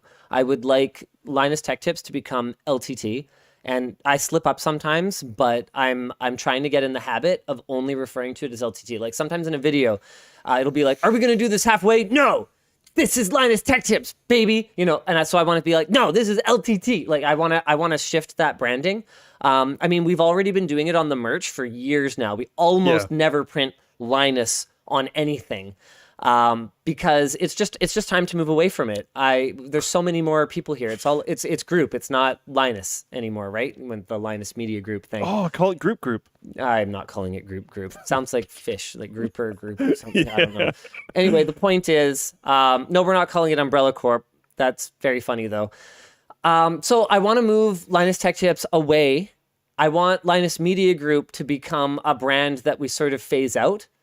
And then I want to create a brand for that umbrella organization that contains LTT Productions or whatever. Okay. That contains Creator Warehouse, that contains Floatplane. And I'd like to do all the branding around that because it's becoming clear to me as we go that, and this is coming back around to the question, it's becoming clear to me as we go that we are eventually going to have to raise capital in some way. We cannot, Yvonne and I cannot keep reinvesting personally and doubling down every single time that we need to grow, whether it's labs, whether it's backpacks and screwdrivers, whatever it is, whatever it's a new facility. At some point, the not stupid thing to do is take some kind of outside capital in some way. And I think that if we were to raise some kind of funds, we would want to do it as that umbrella organization rather than as one of the individual silos within it. So but yeah, having some form of name and being able to point at that name as like something that's legitimate would be kind of cool. Yeah. Yeah. It's Warnick Enterprises Limited. Not bad. Warnick. Arvare says, please don't go public. So there's lots of different ways to raise funds. Going public is obviously one of them, but it's far from the only way to do it. I don't know what it looks like. Yeah. New Warnick Incorporated. Nice. All right. So it was with Elon buying Twitter, how much money would someone have to offer you to sell LTT? So coming back to the question, I have spoken with the executive team here. I have spoken with Yvonne. We are not at a place where we are ready to sell. And so the offer kind of doesn't matter. And the reason for that is that whatever the offer is going to be based on business fundamentals, like your, earnings before interest, tax, and your EBITDA. Okay, so it could be based on that. It could be based on some kind of multiple of revenue, but there are formulas for valuing a business. And we are in a position right now where we believe we have such a period of explosive growth ahead of us with Creator Warehouse, with new channels, with the lab, that we would be stupid to take any kind of offer today rather than what would come a year, 2 or 3 years from now. Yeah. And that's really exciting. So I just don't want, and I don't think that we would be able to guide this organization toward the success that we think we're headed towards if we didn't have full control. Am I a control freak? Yes. God, it was a rhetorical question, asshole, but yes. Yes, I am. I was going to answer it. I was going to give because the same you answer. are. Dude, okay. The most hilarious thing to me was back in the house when you were pushing me to show up on camera really hard, but couldn't actually let me have a video just by myself either. That dichotomy was one of the weirdest things to have to like work out in my brain ever. He would run downstairs because he'd realize we were filming something, but he would realize it too late, or he'd be on a call or something. And you'd literally hear him sprinting from his desk downstairs to get in the shot, and would like dive into the shot as I'm doing the outro to make sure that he was in it. I was actually kind of just having fun with you, but there's probably some kind of broken psychological We'll call him A, too. we'll call him B. Yeah, that's fair. That's fair. That's fair. All right, I am archiving that. We're not going to talk about that anymore. And we should probably talk about sponsor spots before we do a couple more topics, do some more merch messages here. Yeah. The show is brought to you by... Wait, how do I do sponsor frames now? No. Is this- It's on the dashboard. I can bring it up. Which one do you want to do? Okay, I want to do them in order. The show is brought to you today by Squarespace. Do you need a website, but you don't have the know-how? Squarespace makes it flippin' easy. They've got a wide selection of award-winning templates, and all of them are optimized for mobile, so your site's going to look great on any device. With Squarespace, you can create members-only content to generate extra revenue in their member areas, and you can grow and engage your audience with powerful and easy-to-use email campaign systems. Seriously, like email blasts, newsletters are... I know, it's Web 1.0. Do not underestimate it. Works hard. Yeah. And if you ever need additional help, Squarespace also offers webinars, a full series of help guides, or you can contact their 24/7 customer support via live chat and email. So get started today and head to squarespace.com/WAN to get 10% off your first purchase. The show is also brought to you by the third one. The third one. Got it. XSplit. I think it's probably been 5 years since XSplit's been a sponsor of the show. Thanks, XSplit. Welcome back. XSplit is a trusted live streaming and recording software designed for gaming, presentations, and live events. It offers useful features like XSplit Broadcaster, an all-in-one streaming and recording solution designed for content creation, Connect Webcam, which turns your smartphone into a webcam, Presenter, which lets you add personality, flair, and interactivity to presentations, Capture, which lets you capture images and record your screen so you can add annotations, a voiceover, and share as a link in seconds, and VCam, which is a virtual background tool for webcams. If you use code Linus at the link down below, you can save 10% on XSplit today. Finally, the show is brought to you by Vultr. Vultr offers high performance and easy to deploy cloud servers, bare metal storage, and managed Kubernetes. You can deploy instances with your preferred OS with Vultr's 12 pre-selected operating systems, and you can even bring your own ISO. Their advanced networking features are optimized for multi-cloud deployments thanks to VPC peering and Direct Connect, and with 24 server locations worldwide like their new Honolulu location, you can spin up a low-latency infrastructure solution for your users no matter where they are. Vultr's marketplace offers one-click installation of more than 50 applications and OSs, including instant Minecraft and game servers, VoIP and VPN platforms, content management systems, and cPanel. And right now, listeners of The WAN Show, what do you guys, Vultr, do you guys think this is a podcast or something? Viewers of The WAN Show, and listeners, it actually does also go up as a podcast, can receive an exclusive 30-day $100 code for new signups. Just go to getvultr.com/LTT. That's getvultr.com/LTT. Can I show you my thing yet? You want to see my thing? Yeah, but before we do that, someone I want to show you my thing, though. My thing's down here. I want to show it to you. I'm down, dude. All right, fine. What are we talking about? Floatplane chat came up with an amazing... I didn't want to say it during the thing just in case I didn't like it. Oh, for sure. But Floatplane chat came up with an amazing sales pitch for Squarespace, which is... Beautiful. Do you want to make your... Oh, I missed that one. Do you want to make your website not look like Apple's repair site? Honestly, you could build a better looking site in like a day on Squarespace. Not like 10 minutes. Probably, yeah. Well, okay. All the pictures were stock. Oh, you're not even wrong. The buttons are just like links to other website, and it's just basic text. You could literally, okay, maybe 10 minutes is too low. At max, honestly, I think you could recreate a better website than that in like under 2 hours. And this is not like, we're done the Squarespace spot. This is not a sponsored bit. I know. I just like... We actually just like do use it, and it actually is really easy to use, and that site is horrible. There's nothing unique or interesting really there. You're just filling out, like, especially if you could just copy paste the text over, then you're just done, like almost immediately. I know. The longest part would be like picking a theme. Okay, can I show you this thing Yes, down yeah, here? what's going on? Okay. I'm sure you recognize this. Yeah, the Frogger machine.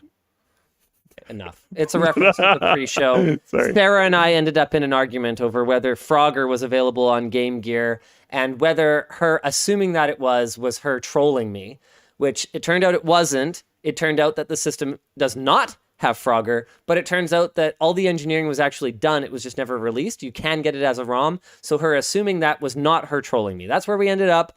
I was kind of right, but I was also mostly wrong. The pre-shows are pretty cool. If you want to check them out, subscribe to Floatplane. Yeah, you should definitely be subscribed to the Floatplane. VOD, including the pre-show, is on Floatplane. Exclusively on Floatplane. Yeah. Also, like lots of behind the scenes. Like if you're not on Floatplane, Yeah, it's come actually on, been guys. popping off lately. Oh yeah, Artie is There's been doing a lot an of really good content, genuinely. amazing job of the behind the scenes, like meet the team, cutting room floor stuff. There's some great exclusives. We actually took a day off this week, so as a surprise to everyone but me, Yvonne, and Chase. I think. Oh no, the executives knew. Yeah, you knew. Okay, so the C-suite. The executive managers and then Chase, who's our event coordinator, knew. But everyone else showed up for work on Tuesday morning thinking they were showing up for work. But at 9:45, a school bus drove into the parking lot. We all got on it, went bowling, went to Boston Pizza for lunch, and then we went to see Uncharted in our own private theater and then came back to the office and everyone went home. Yeah. It was actually amazing. We've never done cool. anything like it before. It was genuinely really fun. Except I couldn't really, my shoulder's all screwed up.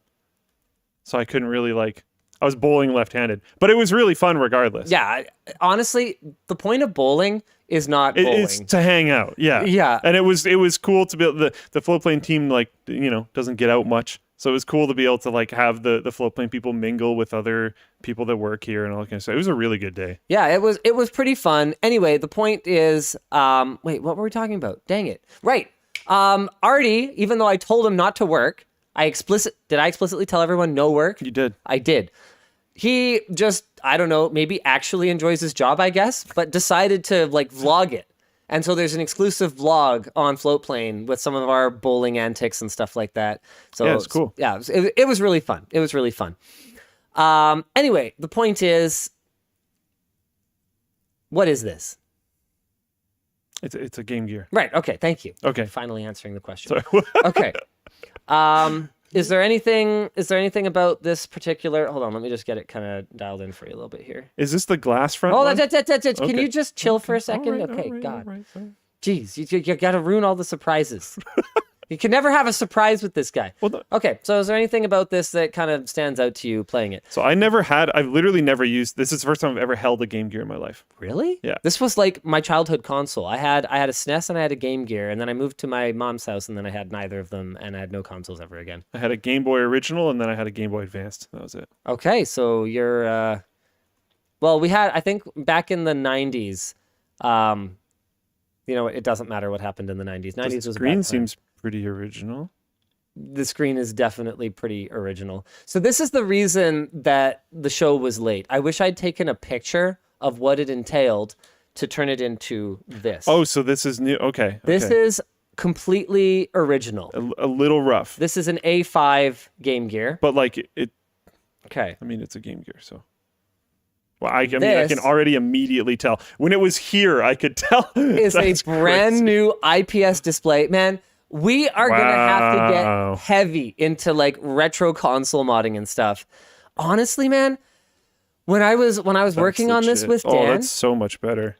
is that incredible That's or what? actually so much, because the screen was honestly the biggest problem. Yep. The viewing angles were terrible, but even just outside of that, it wasn't very bright. Beyond terrible. Look at this. It just goes completely yellow. yellow from the top Yeah. and completely white from the bottom. There's this narrow, maybe 10 degrees where you can actually make out an image on the screen. You know what I mean? And legitimately almost just as bad as it's Okay. really dim. Hold up that one. I got it in the game. It is completely a night and day difference. There's nothing I can do to make it look anything like that. Is that cool or what? That's really cool. While we were working on this video, I'm sitting here going oh man, there are so many businesses that our umbrella organization could get into with just a little bit of startup capital, some space, and a handful of employees that we could just turn on immediately. Yeah. You know, you create some jobs for people with like micro soldering skills.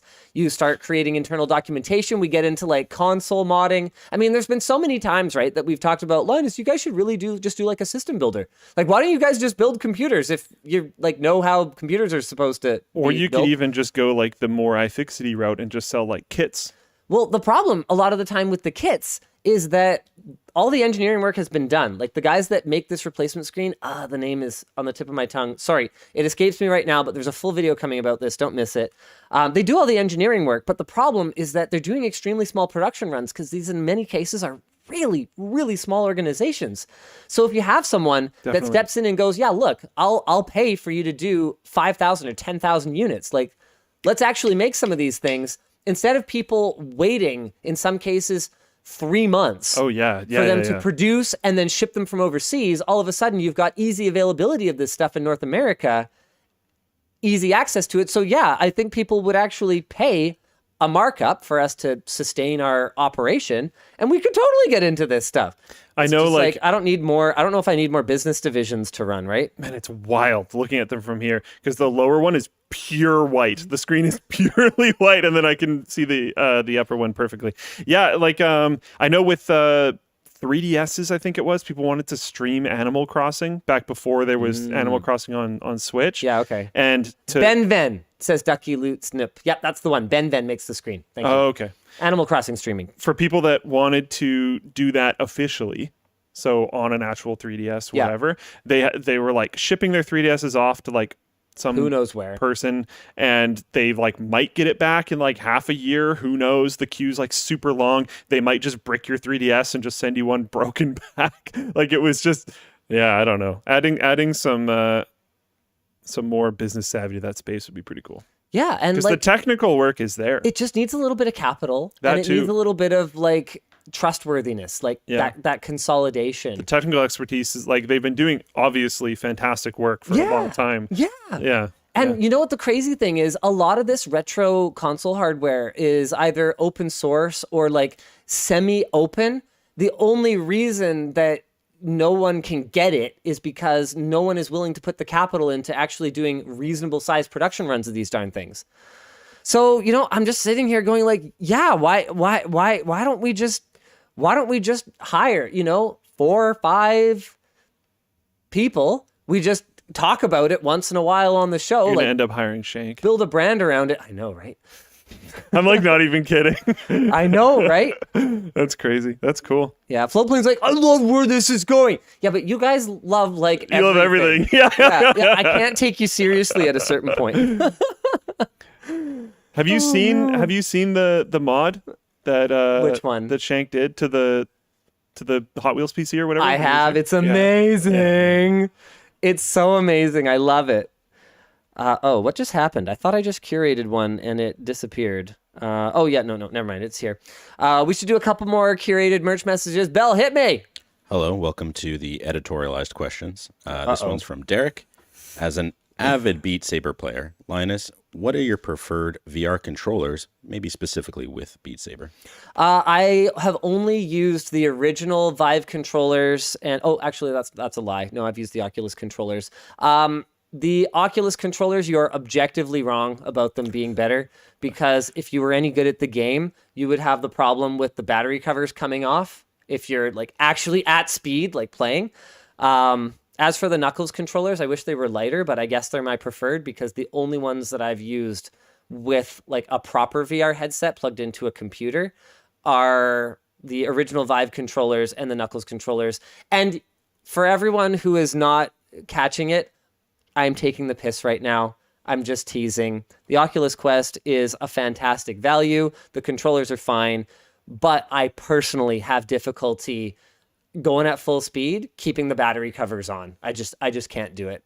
I know that tape there's them on, which is not great. something to note about the original Vive controllers is I never tried any alternate grips.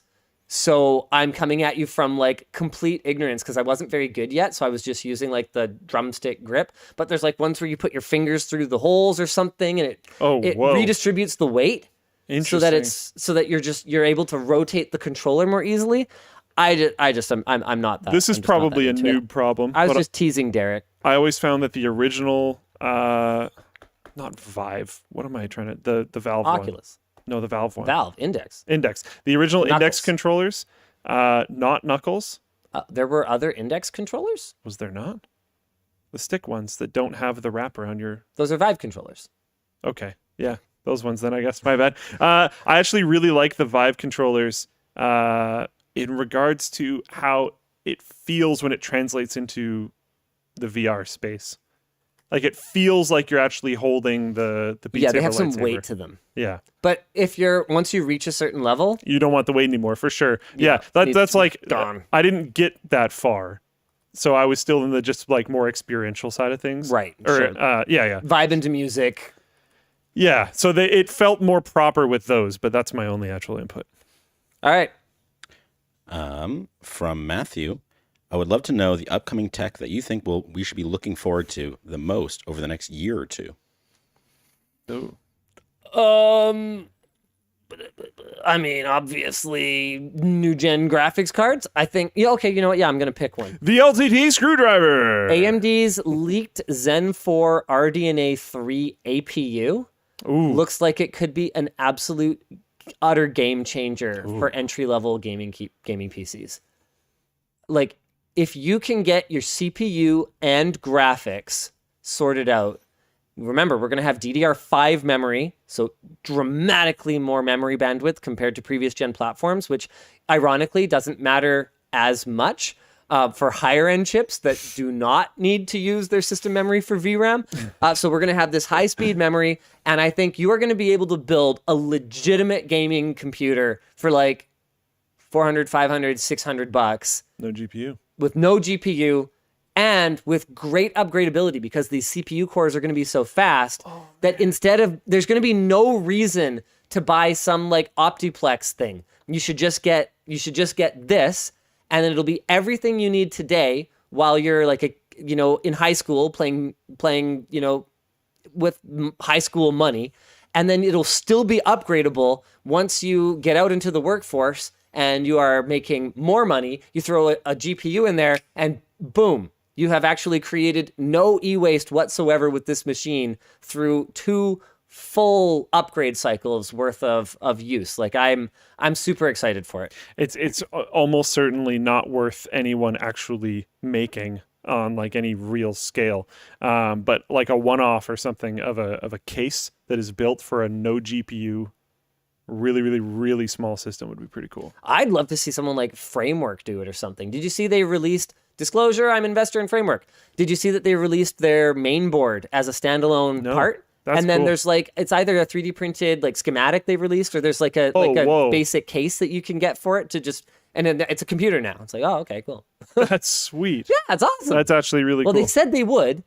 So now they're out there keeping promises, which is good. That means I don't have to put them on blast publicly, which is nice. Hey, yeah, that's good. Yeah, because it's not like I want to go out and be like, yeah, that thing I invested in, it sucks and you should hate it. It's not the best financial decision for me. Gremlin Injector in Floatplane chat said that there's lots of cases out there because of NUCs. Yeah, but I don't want a NUC.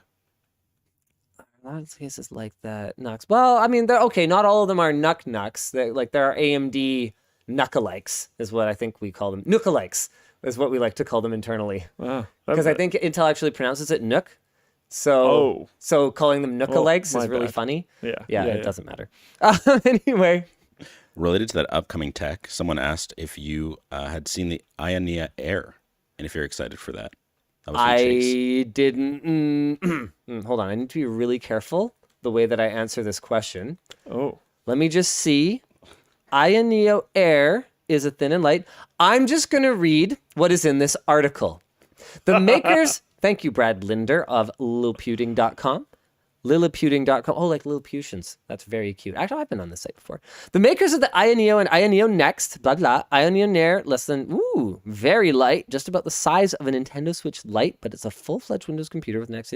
I'm worried about power envelope in such a small size. I don't know what kind of performance we're going to get. They haven't revealed which processor it'll use. Yeah, see, that's going to be pretty important. But the fact that they're not revealing it means it's probably embargoed, which means that it could be really good, because it's something we haven't seen yet. 12 watt Ryzen 5000. That's 5.5 or 6-inch display. Price will be competitive. Interesting. Yeah. Okay. That is all I know about it. Sounds cool. Question for Luke. Yeah. How's your personal rig running? Did you have any issues with the pin that you had to repair? None. It's been flawless, actually. Not a single problem. It's actually more stable than my previous computer, because my previous computer had some weird motherboard issues. I don't know if you remember that. But yeah, no problems whatsoever. It's been great. From Devontae. It's even so. I do have a UPS, but there's been a few power outages at my place, and it's been completely fine through all of those as well. But again, I do have a UPS to add context to that. From Devontae, this is my first LTT store purchase. Thank you. What is your dream product to be able to sell in the LTT store? Something that maybe we have absolutely no plans for, like computer hardware or anything out of the ordinary. Dream hardware. You know what's really funny is Literally back when I computer bought hardware. this, I was like, man, I want to enjoy this, but I can't with this screen. We should like make kits to upgrade the screen of the Game Gear. Thankfully, someone else did it for me. Massive shout out, because you did it as well or better than we would have, and now I don't have to like build a business around that, which is cool. Yay! So you kind of like almost what want to would be I- like a New Age Radio Shack. Yeah, well, no, I don't know if I'd say that, man. What a dream product for us to create? You know what? I'm gonna open up my doc. I'm gonna open up my dreams doc, and then why don't we have Luke? Why don't you get us through a topic while I check the dream doc? Sure, let me see what we got. I mean, really, my immediate dream is to ship a screwdriver or a backpack. Fair enough. Let's not forget about that. Sega is removing old Sonic games from the store. Why? Sonic Origins is launching June 23rd. This is a remaster of the... Oh, that's why. This is a remaster of the first 3 Sonic games released on Sega Genesis. It's apparently going to have everyone's favorite DRM, De Nouveau. Hooray. Ahead of that, Sega is pulling games from digital stores. They're pulling Sonic the Hedgehog 1, Sonic the Hedgehog 2, Sonic 3, Sonic and Knuckles, and Sonic CD. Why would you remove Sonic CD? There are a couple of exceptions. Sonic the Hedgehog 1 and 2 will remain available via Sega Ages on the Nintendo Switch, and Sonic the Hedgehog 2 will still be playable via Sega Genesis on Nintendo Switch Online Plus. This whole thing just sucks. It does. I mean, if I was Sega, I'd be pretty desperate too, but... You can still play the games if you already own them, but customers will no longer be able to purchase them. Then there's the discussion question. It says, sometimes these newer releases lack features or have new bugs, so why would Sega do this? Either way, regardless of what you purchase, they get your money, so why not just keep them all up? And then Anthony says, the current rights holders to Duke Nukem 3D did something similar with the current edition. I didn't even know there was a current edition. The previous superior version was delisted so they could sell a new one. Granted, it had a new episode but lacked many features and polish. Yeah, this happens all the time. Yeah, this sucks. Think about the GTA remasters, right? Like those came out and everyone just immediately hated it. Think about like anything Blizzard has basically ever done. Yeah, the Warcraft 3 remastered or reforged or whatever they called it. Didn't everyone just like universally pan it? It's a disaster. If I remember correctly, it hasn't been updated in like a year, like at all. It's just trash. Yeah. I've got some answers for you. Yeah. Answer number 1. I think we should finally deliver that product that we joked about like 6-7 years ago. The clinch to prone butt plug PC peripheral. Honestly, it's at not a this terrible point, idea. I bet you at this stage in the company, we would actually be able to do it. I bet we could get away with it. Like back then, it was like a pipe dream. At this time, we actually have the like we could build it. Engineering know-how.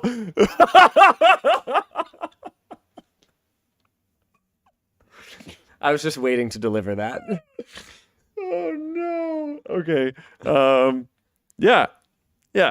And potentially other controllers in the future. Yeah, or other haptic feedback. Because you look at the way unconventional game controllers have taken off, right? Imagine wanting to take more. Pretty much any voluntary muscle in your body could be bound to some kind of control scheme, right? So you're just like you're sitting there and you're like, okay, it's a tense moment. you would just automatically clench to prone. Playing a horror perfect. game Yeah. where you bind like clench to prone, except it's bound to like shoot or something to Yeah. give your position away, so you have to like not react. It would be so interesting. Man, the streams. The Oh streams my we would end up goodness! with, There's a new category on Twitch. it's like, man, and so and Hot and tubs chat, and unique input devices. chat would explode like Yeah. every time you crouch, You or crouch. every time your flashlight turned on or something. Like, man, you know all of Yeah, the flashlight. all was of great. those streamers, right? Oh. You'd bind something, and then chat would absolutely explode every time they like did that thing because they just want to know about that or something because Twitch culture. Yeah. Twitch, you're awful. Of course. Oh man, yep, yeah. It would absolutely be a success. Absolutely. People are asking for haptic feedback. Oh, let's just add that to the. Of course, it would have to have That's haptic what feedback. yeah. I mean, come on, and it'd have to be like wireless. You don't want to have like like if those pajamas with the little like buttons in the back. Like you don't want to be dealing with that. And like cable management. Come on. People are like, he's not wrong, boys. Shut up and take my money over on Twitch chat. Yeah, That's funny. I think we could legitimately build it. There's some other stuff I have in my like document of dreams. I would love to build like a bathtub scale RC boat. Like I think that would just be so much fun. You guys should make a fire truck, an RC fire truck. Oh my god. Okay, that I don't want to do. The amount of like plastic molding you'd have to do to create a product like that is It'd be terrible. It'd just be a good homage. Okay, what are some other like cool product ideas that I wanted to do?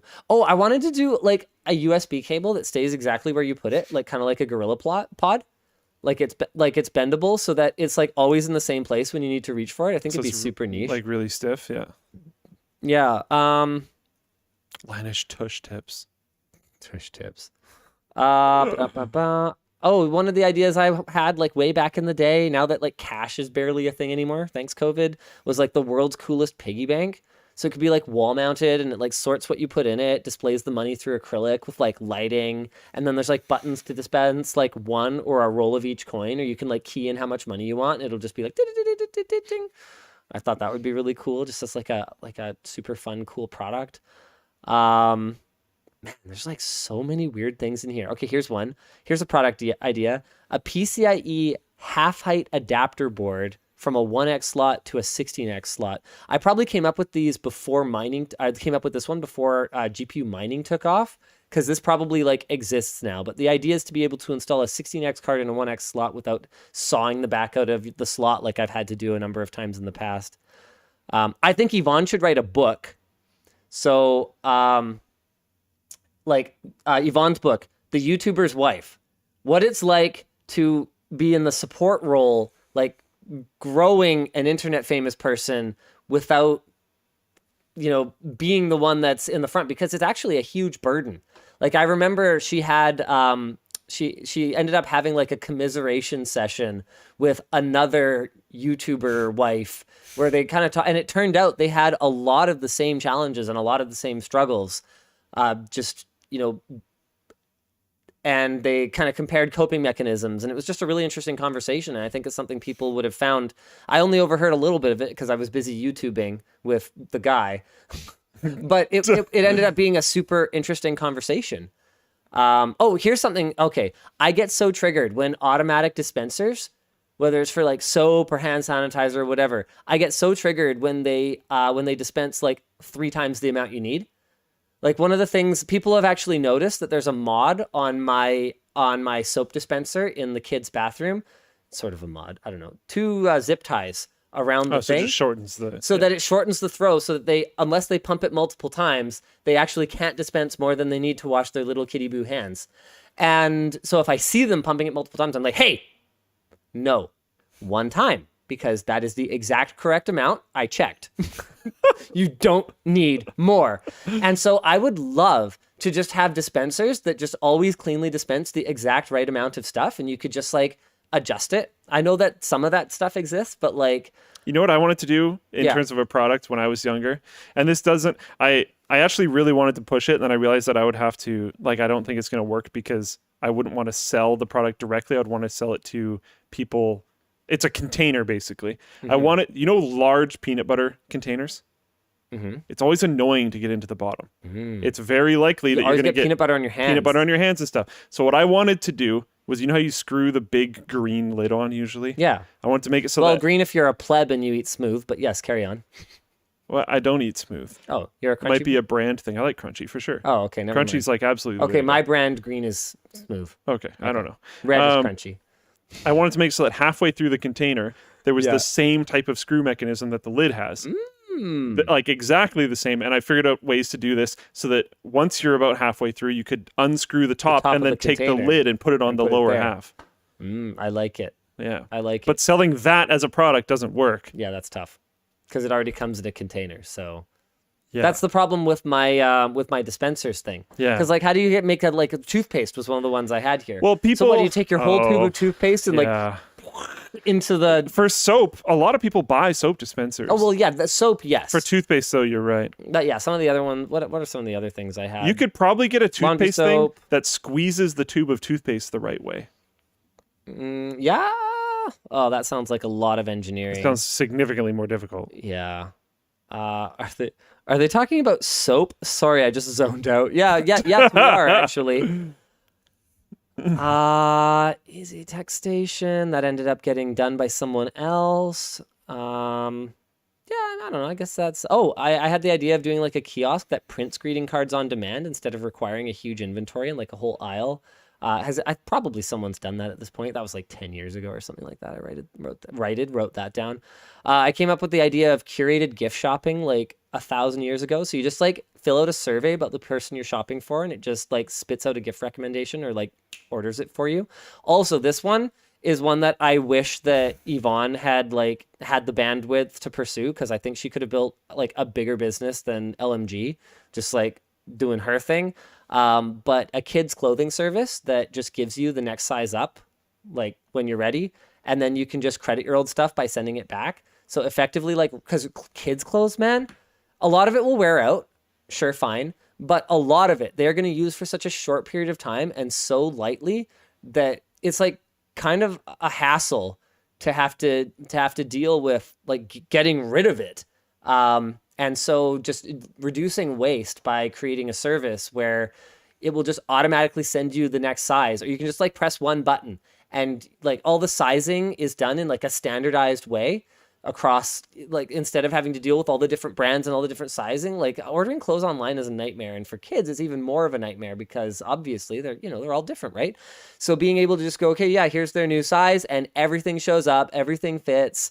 I think it's super valuable, and I think there's a company that's already doing that, but we came up with that idea a long time ago, and it could have been absolutely killer. Absolutely killer. Yeah, send the ripped stuff back for recycling and a small credit. I think it could have totally reduced waste, reduced cost. Like, honestly, our kids own almost no new clothing because brand new kids clothing is stupid. There is so much perfectly good kids clothing out there that is just sitting, rotting in a thrift store because they just get so much more intake than they can possibly sell. So, yeah. People are saying some of the places that do that. Yeah, exactly.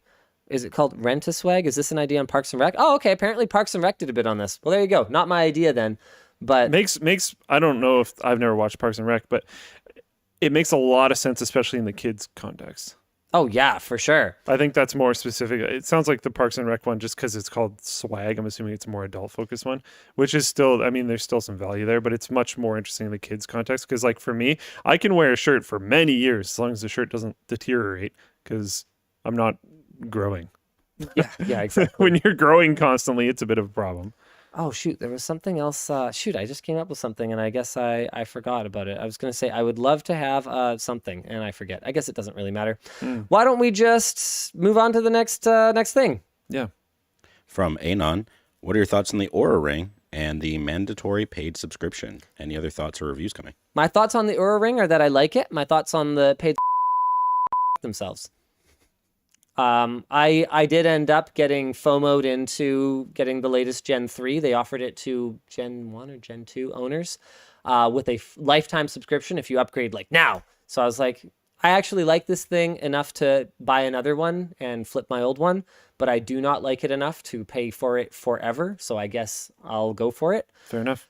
It does give me some useful insights. I had the lowest readiness score since I got it while I had COVID, so it seems accurate. Apparently, the Parks and Rec thing is literally based around kids. So. Oh, okay. Well, there you go. Same idea. I came up with the exact same thing, or maybe Parks and Rec was on in a room somewhere while I was present, and I like subliminally absorbed it. I don't know. Oh man, there was something. It doesn't matter. I guess I'm over it. Crap. Okay. From Garrison. Hey, Luke and Linus, what are the biggest tech failures you wish would have been a success? I think we've done this one before. I think we basically said, oh man, it's on Zune. Like, I don't know. There's I'm sure there's other stuff. I remember saying something about I think we did Zune. this one recently. Yeah. From Joshua. Hey, Linus, how big of a role do you play in the creative process at LTT in 2022, except for hosting and reviewing scripts? Did COVID affect the team in any way? I mean, obviously, COVID affects everyone who gets it. Fortunately, we haven't had any, severe cases where anyone's. I guess I can't really speak about medical things. Fortunately, everyone's good. How about that? We're really pleased that we haven't had to announce any COVID fatalities out of our staff. As far as me, I mean, it only really affected me making my brain pretty foggy for a while and being really sick for a shorter while.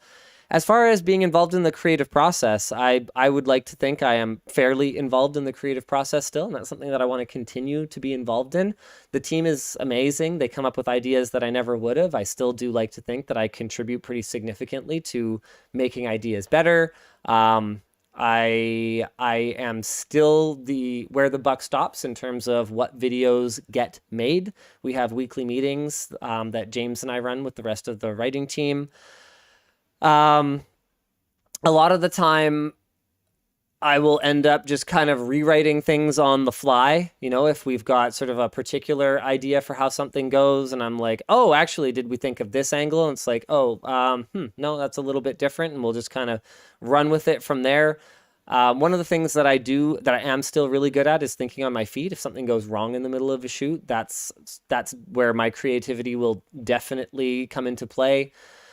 There are things that, I have, to be clear, I'm not always right. Like I've been wrong many times. Jake is one of the ones that has really pushed me to like take the low hanging fruit once in a while, my dude. Stuff like Linus responds to mean comments. Those were Jake and James initiatives getting me to do more stuff like that. Jake has been chasing me to do way more house updates for you guys. But what it took to do it was for me to get sick and literally not be able to make any other video. So I think sometimes you have to break Linus down.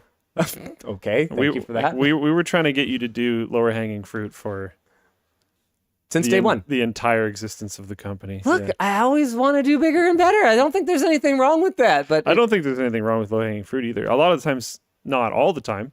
And you have to do bigger and better sometimes, but sometimes that's just what people want. It can break a team. Oh, I remember what I was going to say. Right. One of the other things that I had really wanted to do was a handheld gaming PC, but Valve and Aya and 1X Player saved me the trouble because they're like really good.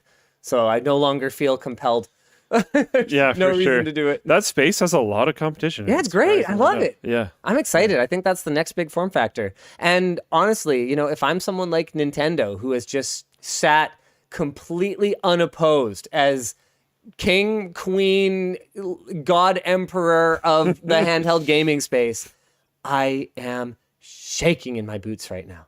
Absolutely shaking in my boots because I was sitting here thinking, oh, well, I can just charge $20, $30, $40, $50 for like ancient software. And because I have a monopoly, people will pay it. Oh boy. Now I got to compete with like Steam, like cheap games on Steam and like the E word. It's challenging. Yeah. Yeah, you might actually have to like make new games and faster, better consoles. Impossible. No, What we should really do is just take more Wii U games and release them on Switch. Are you secretly a Nintendo executive? Yes. You know, like, it's actually stunning to me that I think no, there's a Switch Smash, I think, actually. There's no new Mario Kart. It's just Mario Kart from Wii U. I know. Like, what? I heard, I haven't actually looked into it. I heard there's a new DLC coming for Mario Kart that's actually, like, huge. Yeah, Like, it's an ton of maps. expansion. Yeah. So that's cool. I mean, basically every Mario Kart is a DLC anyway, so it seems fine. Fair enough. Yeah, for sure. So, like, that's cool. I'm actually happy about that. But, like, wow. The length of time that they just let IPs sit because they can just keep selling it for full price anyways is crazy. I just bought my son a copy of Legend of Zelda Breath of the Wild. Do you want to know how much I paid for it? Probably full price. 79 Canadian dollars. Yeah. Oh my goodness. And you know what I'm really mad about is it was on Oh, sale man. at Christmas time, and I was like, I'm gonna order this, and then I was just like lazy, and I missed the sale. Goes back up to But full. and he asked for it for his birthday. Okay, I shouldn't say I paid for it. It was more complicated than that, actually. You know what? Oh man. A relative paid for it, but we compensated a relative through like other things. You know what? It doesn't matter. The point is, it was expensive. Yeah. Yeah, and it sucked. It sucked because it's like a 4.5-year-old game or whatever. Insane. Joshua also asked, how are things going with backpack and screwdriver notification numbers? The backpack is sitting at 42,798. We have, so that new bigger lab, we hopefully have secured favorable financing terms. So we only need, I think, 10% down, which is good because that allowed us to buy 10,000 more backpacks. Oh, okay. Yeah, so we bought Cool. more backpacks. We have 40,000 coming, which means most of you will be able to get a backpack. If you had to take a wager, I'm not actually asking for a real wager. If you had to take a guess, what type of conversion rate do you think you're going to get from notification signups? We are hoping for somewhere in the neighborhood of 30 to 40%. That would be on the high side compared to what we get for out of stock notifications. But because these are interesting. items that have been so in demand for so long and we've received so many inquiries and they've never been available before. So it's not like a back in stock notification. Right, This yeah. is like hey, if you don't get it now, there's actually more people signed up to get notifications to get this than like we can make with our current cash flow. I am hoping for higher than typical somewhere in the neighborhood of like 20 to 25%. Yeah. Okay. Cool. However, with a product like this, I suspect a lot of people just are not bothering to sign up for notifications. And it is entirely possible that when the first, 10,000 screwdrivers, the first 10,000 backpacks arrive, they will literally be immediately gone. No, I'm sure that's true. So yeah, it could be interesting. Yeah. You know what I think we might do? I don't want to take pre-orders, but I think for the first time, I might be willing to take back orders. And it's more because both the backpack and the screwdriver are going to be in production because the volumes are so high. It's not like we haven't placed the order. It's not like the factory isn't working on it, but the deliveries are going to be spaced out. A back order is very different. Yeah. So backpacks, for example, our 10,000 unit orders are going to arrive somewhere in the neighborhood of 1 to 3 weeks apart. Oh, it's so not you like could. Sorry, keep going. So it's not like we are taking your money and maybe in 6 months you will get a product. No, these are ordered. By the time we sell out of the first shipment, probably 2 more shipments will be on the water. Like it is definitely coming. And so I think for the first time, we're just going to have to take back orders because otherwise I don't know how we would fairly distribute them. Unfortunately, our mechanism for notifying, for sending email notifications when an item comes back in stock is not very good.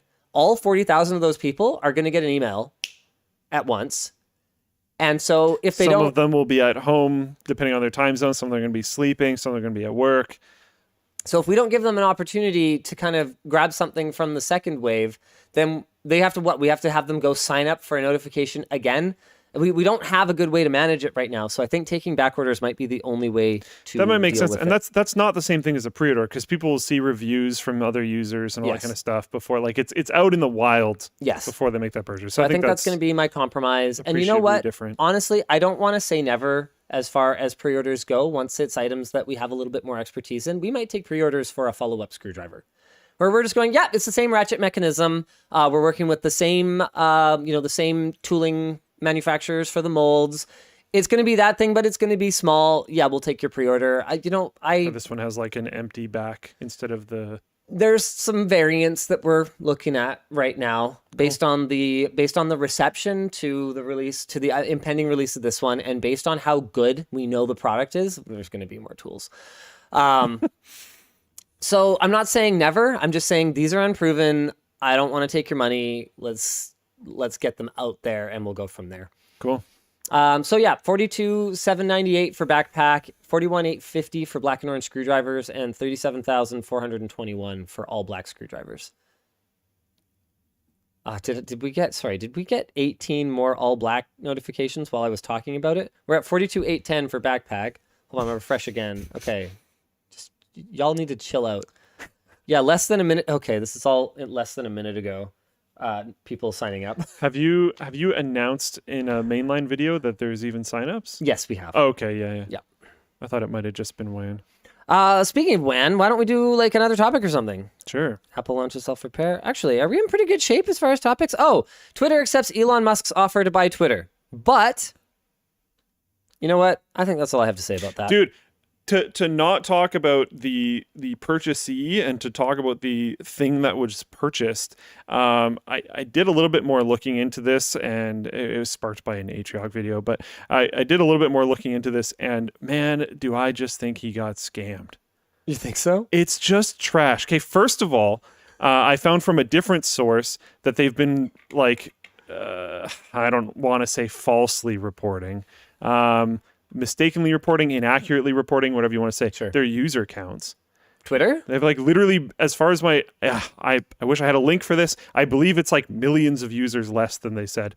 To be fair, I think it's like 2 or 3 million compared to the like 200 and whatever million that they actually have. Yeah. But it's still like, it's a lot of people less than what is actually there. Huh. And like, of course they find that out exactly now. Also, I have heard, let's look this up. Let's see if I can find it right now. It's crazy. You know what? Let's put it in context for a second. Amazon bought Twitch for $1 billion. Okay. Listen to this.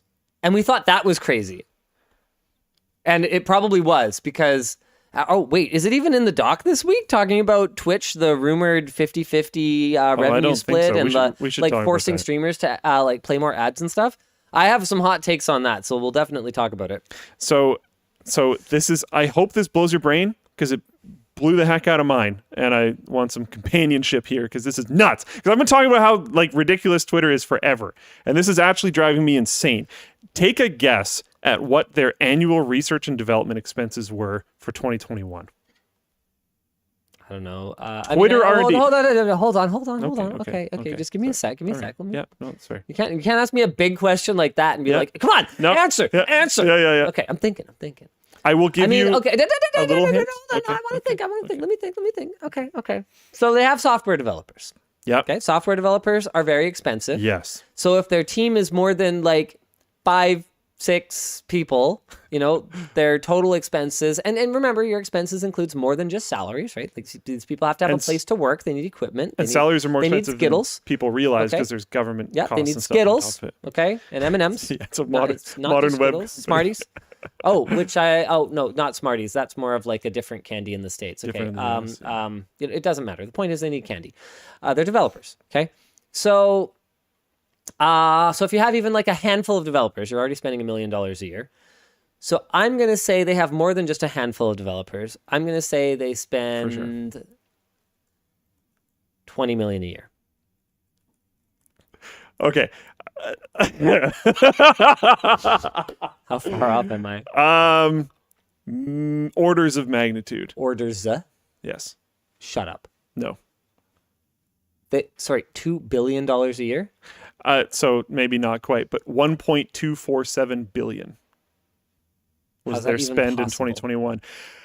Look at what they've done with it. This is the, like, what are you doing? And oh, they're so bad. Like, what did he buy? This is so trash. And like, okay, if you're a developer at Twitter, I'm sorry. It's honestly probably not your fault. Looking at that amount of expenditure and what you've been able to produce, this is probably a management issue. I know I'm regurgitating Atriarch on that point, but I completely agree with him. That has got to be a management issue. The fact that you can't take $1.25 billion and create something better than like a glorified forum for admittedly a lot of people is crazy. Wait, hold on a second.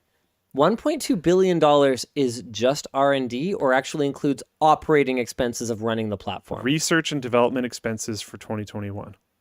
It's up 42.81% from 2020, which was $0.873 billion. It's still closer to 1 billion than what did you say, 20 million? I said 20 million. I figured they might have a team of like 50, 60 devs. Like, what do they even do all day? What do they do all day? They killed Vine, which, like, if you were able to fast forward into the future and see TikTok. Yeah. Well, killing Vine was just obviously stupid. Like, even So at the time, you stupid. didn't even need to fast forward. Vine was huge. One of the biggest things on YouTube, I don't know if you were like into YouTube at that point in time, one of the biggest things on YouTube for even years after Vine shut Even down now. was Vine compilations. Vine compilations. They were huge. Vine shutting down created some of the biggest YouTubers that have ever existed. They shut that platform down. Just gave it away. They are only now running just Twitter. It's $1.25 billion. Some people brought up in the past when I ragged them for the edit button, and I was like, you could do this in a week. Yes, that's not enough time. Sure, I know. Yes, it's more complicated because they have to reference things in a lot of different places, and they're trying to be very data scalable, and they're going to get embedded on websites, and they have to deal with that, and yada, yada, yada, and it's been built a certain way. I get it. They spend $1.25 billion on R&D. Figure it out. You can send people to space. What is SpaceX's, just for another one of his companies, SpaceX R&D budget? Let's see if it's even public. Okay. All right. I'm just seeing comments about this, so I'm not entirely certain. But like, that is an insane and absolutely ludicrous R&D budget for what they've actually produced on Twitter. I do understand these massive development teams for these like really, really, really high-end companies. There is a lot more technical bureaucracy in the way. There's positives and negatives to that. I'm not going to get like way into that now. I know only certain people can actually push code, and you're going to run into bottlenecks, and like all this stuff happens. Absolutely. But here's the thing. Apple spent $19 billion on R&D for the fiscal year ending in September 2020 and has a product lineup that includes multiple operating systems. And they're working on like cars and stuff. Like, they're super wide reaching at Apple. Well, yeah, and the thing you got to realize about Apple is that honestly, it's one of the things that pisses me off the most about Apple is that they are often at the forefront of product development. Whether it's micro LED display, exploration for wrist devices or VR or like cars or whatever it is, they are often on the cutting freaking edge. Oh yeah, we just like don't get to see a lot of it. Yeah, or it's ludicrously priced. But like Apple only spent like 1.5 times that probably by the time we're looking at the same year. Or sorry. 10 times, 15 times? What does this work out to? I'm sorry, math is still got COVID brain. About 15 times the amount. Apple definitely has, and Apple is also a company that I often look at and go, wow, they spend an awful lot on R&D for how many products they actually make. Yeah. I mean, when Apple is making you look like a complete idiot when it comes to R&D spending, whew! Insane. Like, actually crazy. I had no idea. I've honestly spent a lot of this time when I'm like ragging on how trash Twitter is. I've spent a lot of it just assuming that it's a like really small team that's just raking in the dough because there's like none of them and they have this really massive platform. But that's not even true. It also wasn't profitable. Bro, you got ripped the hell off. Yeah. He bought a dumpster fire. That's a big problem is like Twitter. How on earth are you going to turn a profit? Apparently, when he who shall not be named got loans to make this purchase, Yeah. a lot of it, the discussions at the bank included actually reducing staff count as one of the ways to approach profitability. Sure. And also he had apparently some other ideas. I don't know. I didn't really look into it that far, but like apparently chopping down staff count is part of it. And I believe he specified like executives, which honestly, looking at the spend and what they're getting out of it is probably the correct approach. Sure. And I don't know what executives. I know nothing about Twitter. I know nothing about anyone that works there. Yeah. I know I'm not claiming anyone individually. I don't care. It doesn't matter. But something has got to be going wrong here. I like it. It's insane. Apparently, yeah, no, I'm getting a bunch of conflicting numbers about SpaceX, and I don't really care. Just sending something to space seemed like a funny thing to reference, but like, I can't tell if binary C here is being verbally ironic or not, but they said an unprofitable dumpster fire with a large intangible value is an ideal company to take private. I would actually think it's the opposite. The other way of that. around. It's an ideal company to like Go IPO. public. Yeah. And take a bunch of people's money and then take Jack off. Dorsey out. Sorry. Sorry. Who? Sorry. Just take off. Peace, yo. Yeah. Yeah, it's that's crazy. I don't think I've Okay. been stunned by a statement that hard in a while. Let's play a game. Okay. Because it's not like Elon's the first billionaire to buy a media organization as a not way at all. to swing an unprofitable media organization as a way to Bezos, swing their thing around. Bezos bought the Washington Post. And then immediately articles started running that were like extremely positive Bezos. But yeah, sorry, keep going. Yeah. So okay, you're a billionaire. Okay. Which would you rather would have? you buy? The Washington Post or Twitter? Oh man, I don't know. I mean, if I'm what is it, Rupert Murdoch? I just buy all of them. That's. I don't know. I feel like they're very different approaches because on one of them you're attempting. Well, I don't know. I don't want to presume what he's doing with it. Yeah. But in one of them you're wrestling some form of control. I'm not placing intentions at all. You're wrestling. This is, I think, objective. You're wrestling some form of control of an open forum. Yeah. And in the other one, Or theoretically not asserting any kind of control over it. Well, no. Which the EU also already made very clear is absolutely not going to be happening unless Twitter wants to pay, I think, somewhere in the neighborhood of 7% of its turnover per year in fines. Whoa. They're like, yeah, you actually do need to regulate hate speech on the platform, or you will either be fined to this degree or you will just be outright banned in the EU, which would actually be pretty bad for Twitter. Well, I mean, they just lose money anyway, so. I guess the fewer users, the more profitable, the better the balance sheet. Chop that R&D budget down. I don't know. I feel like you probably get more direct value if that's your goal. And I mean, he hasn't stated that's his goal, so I guess it's not his goal. But I think you get more direct value by buying the publication. I'll be very interested to see what happens when and if there is some kind of non-free speech move that takes place on Twitter. Whether it is, whatever the perception of it is, I'll be interested to see how that goes. All right, why don't we move on to some more merch messages? From Joe, they asked specifically about Final Fantasy VI, but I'm going to open up the question a bit. What are your preferred ways to play old games on original hardware, remasters, re-releases, emulators, etc.? Final Fantasy VI is a funny one because the original translation has a lot of character in it that is not true to the original text, so it's bad, it's flawed in that sense. But because I grew up with it, without classic lines like "son of a submariner," I find it hard to enjoy it. I really liked the way that the characters were developed by what's his name, Bill something, Fantasy VI translator. Ted Woolsey, sorry, not Bill anything.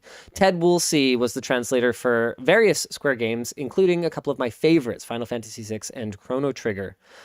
And I honestly, yeah, maybe he was a bad translator in the sense that he added some of his own character to the text, but I actually really enjoyed his style. And so playing it again with any kind of fixed translation is a little, I don't know, it's a little weird for me. With that said, trying to share some of my favorite games from my childhood with my kids, it's very clear that there are creature comforts that they take for granted in modern games that make old games just not as enjoyable for them. So if I was going to recommend a version, then I would probably recommend the Pixel Remaster. There's also the oh man, what's it called? There's a Final Fantasy VI sort of fan version. What's it called? I like the idea of remasters because I find a lot of times if I think about old video games, they look better in my head than they do in reality. But I have been burned by so many remasters over the years that what I default to wanting is a properly functioning version of the original game, which if I don't have to emulate is great. If I do have to emulate is fine.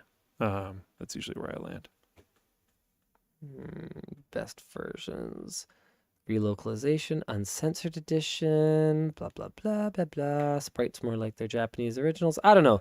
There's one cool one that's like kind of altered in ways that make the combat more interesting, and there's like a bunch of changes to it. I really Brave New World. That's the one. Thank you, Twitch chat. I tried it. I made it like halfway through the game, and it was like pretty good. Honestly, it was pretty cool, but you know, when I go back and play an old game, honestly, I'd rather just play the version I remember, even if it's super broken. Like I played back through Final Fantasy Tactics recently, and just, yeah, there are things that are super stupid and frustrating about it, but that's why I enjoy it. So I like playing the original version.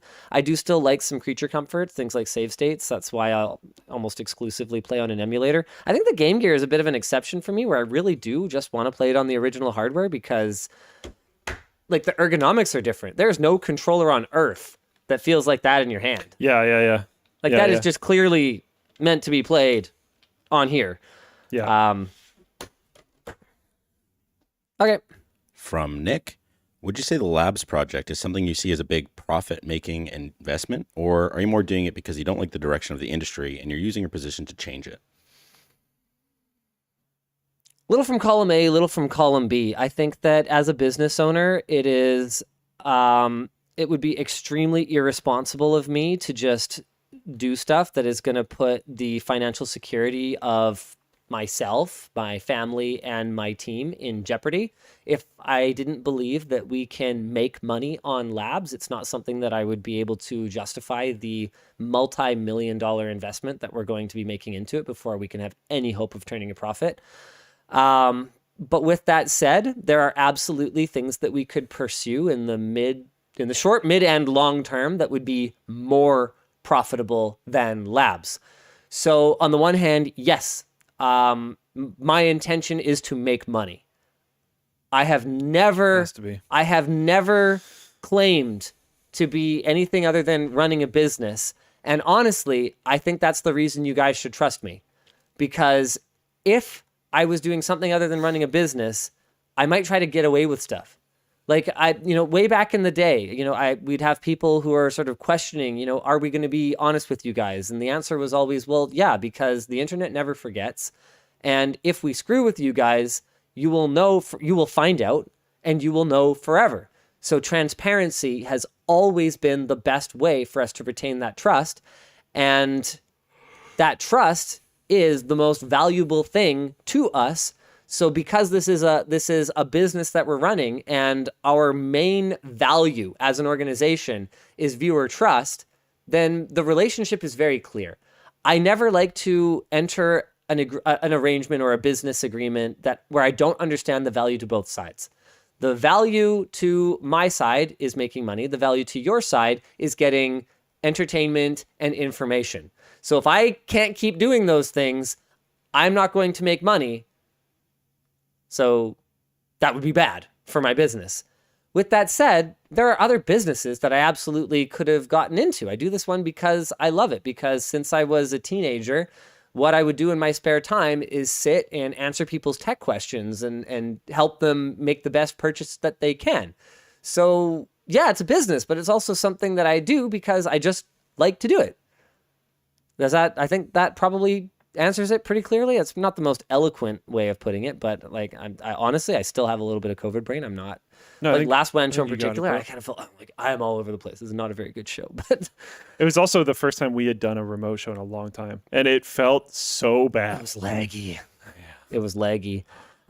If you guys want to get some idea of how I intend to make money on the labs, there's a post on the forum where, again, back to transparency, I lay out the plan. Okay, one of the ideas, wellspring of content for LTT. That also includes short circuit, includes any future channels. I think that as we start testing products by the dozens or the hundreds, interesting patterns and stories will emerge. Hey, maybe someone is seeding golden laptop samples with liquid metal instead of standard thermal paste, or maybe a power supply from a brand no one heard of is the Undisputed King under $70. Video is still immensely profitable, so we have the funding to go and create this testing apparatus to make our videos better. Why don't we just do it? 2 is affiliate revenue.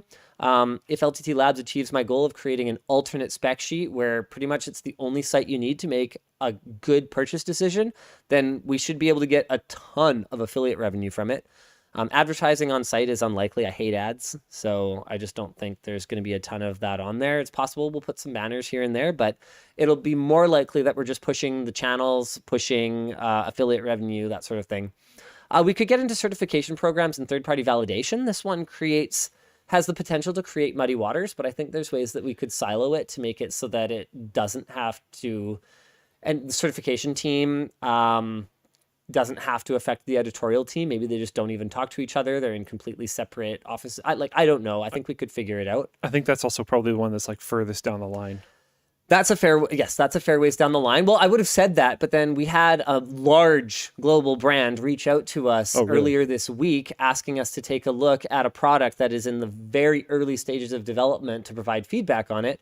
Okay. I decided that where I'm at today, I'm going to accept that, but not paid. So Interesting. I just am really interested in this product and I'm really passionate about it. And, but I'm not in a position where I have the time to provide proper feedback. And we don't have myself, the expertise set up yet. And B, to have the facilities to provide empirical, objective feedback. Have that $1.2 billion R&D budget yet. Yeah, I could use $1.2 billion. I think I could do a lot with $1.2 billion. Yeah, probably a little bit more than Twitter. Yeah. So the way that I did this, I don't think it creates any kind of conflict of interest for me to be involved. I just really want this product to be better. And I know that I will have some ideas if I play around with it. So that was my compromise for now. But I think in the longer term, it would be better for me to just recuse myself from that sort of thing. Like I could talk to the team about, here are ways that we want to guide the industry towards being better. We should really be focused on things like repairability as we provide this feedback. We should be focused on things like not saving $1 today to cost the consumer $10 tomorrow. Like putting together those guiding principles, I would like to be involved in. But in terms of the actual evaluation of the products and even knowing like how much the transactions are either way, I think I should just not be involved in. Right.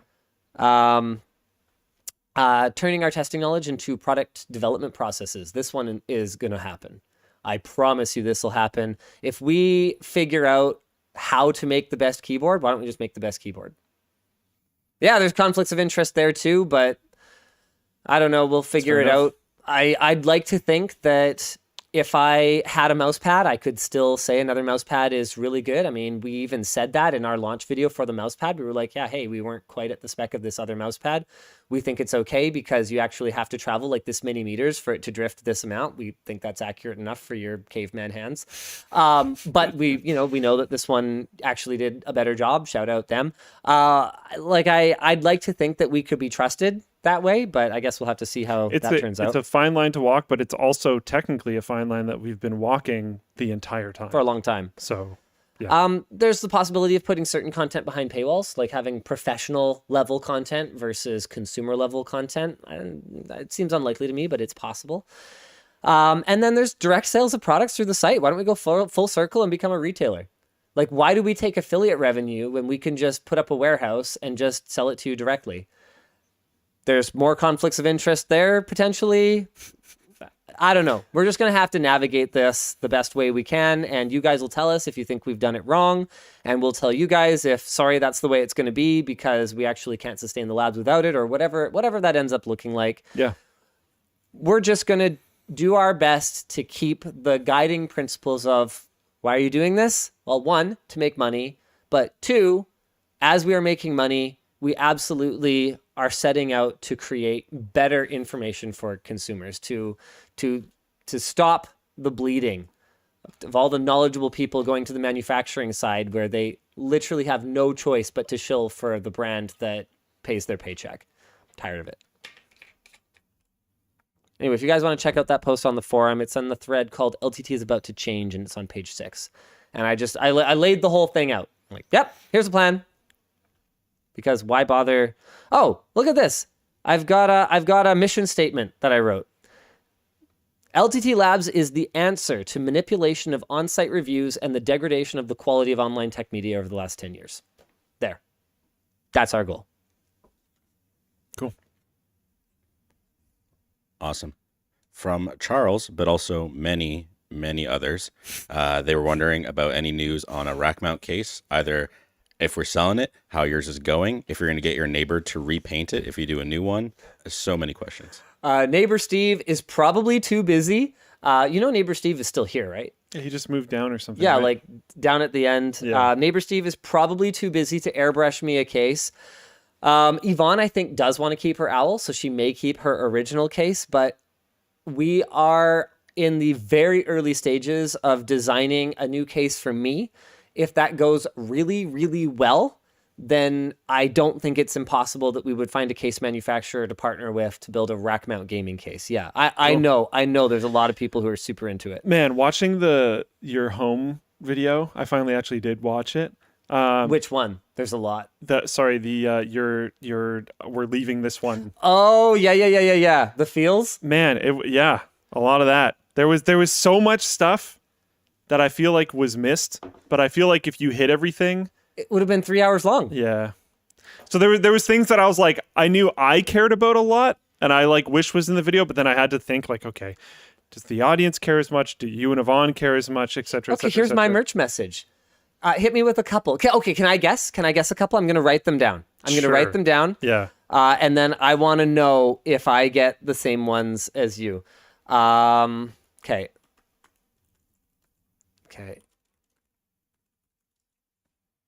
Okay, hold on. Let me think. Things that would be really special to Luke. I'm waiting. I'm trying to think of more while I sit here. I've already thought of one additional one while I was sitting here. Okay. All right. I've got three. Don't look at them. I will also say I thought it was good. I thought it was really good. I enjoyed the whole thing. I actually sat down and actually watched the whole thing, which is like not that common. There's some stuff that I'm really unhappy that I didn't put in too. So we'll see if your list overlaps with mine a little bit. The original 3 WAN locations. Because there's 3 different WAN Hold on. Okay. I gotta, hold on. I'm gonna turn this text white. I swear to you, that's all I'm doing. He's not even typing. There you go. That's the first one I wrote down. Yeah, okay, so what was to the left of that was the peg wall. My next note was going to be the peg wall. So I was going to bring that up too. I just like the garage in general. Like, oh my God. Hold on. Okay, highlighting. Ready? Highlighting. Yeah. What did I write? The general layout of the garage. Yeah. Yeah. Oh man. Every once in a while he guesses things that I'm thinking and it's actually like terrifyingly accurate. This is not the only time this has happened like at all. Okay. Am I gonna go 3 for 3? Well, I guess I got 3 because I had the peg wall and the WAN show set as kind of like 1. But Yeah. okay, so I'm 3 for 3 so far. What's the next thing you're gonna say? The next thing would be my room.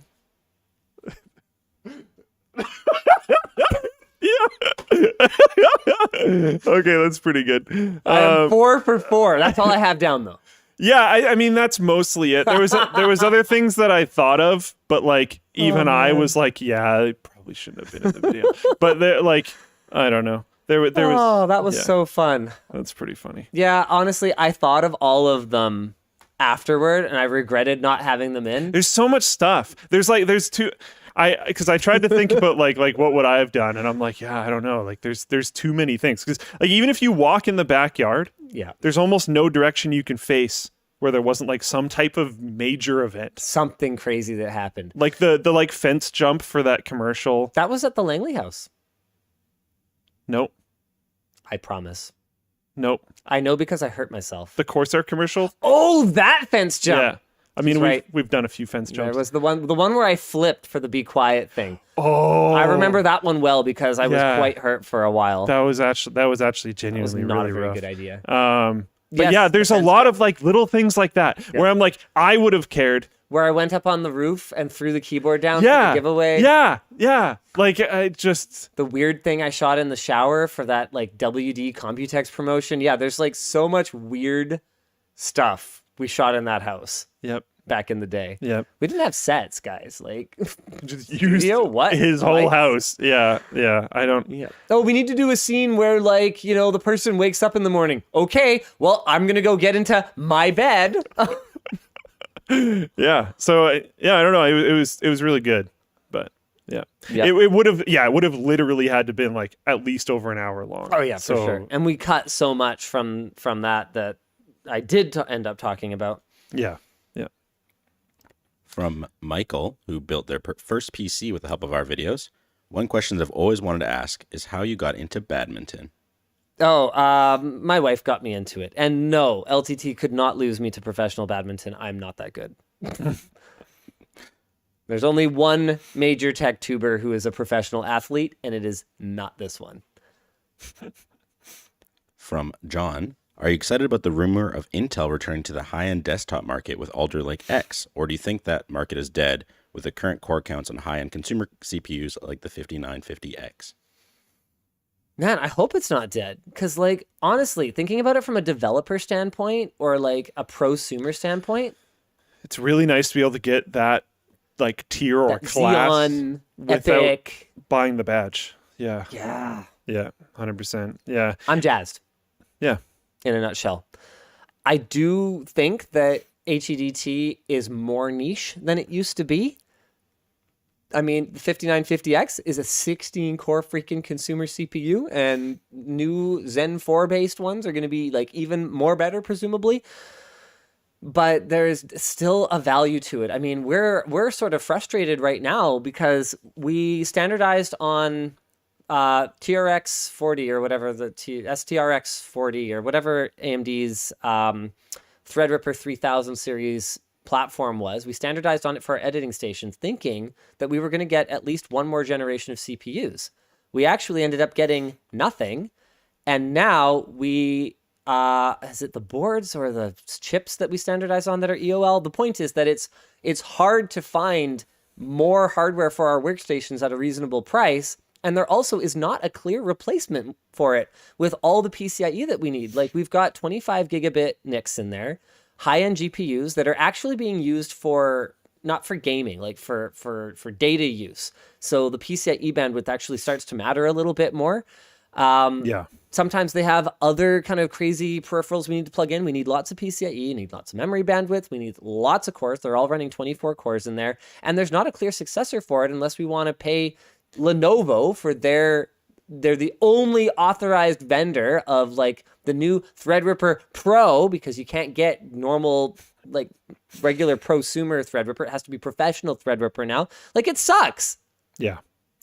So I'm mad. Not And- a huge fan of CPUs are in a way better space now Yes. than they were a while back, but not a huge fan of where the HDT space is. I want Intel to come in and like light a fire under AMD's butt, which sounds like a very backwards thing to say. Sounds so weird, but you're totally right. But I mean, Yeah. I warned you guys about this. I said, look, the second AMD has the upper hand, they'll behave exactly like Intel. Yep. And they did.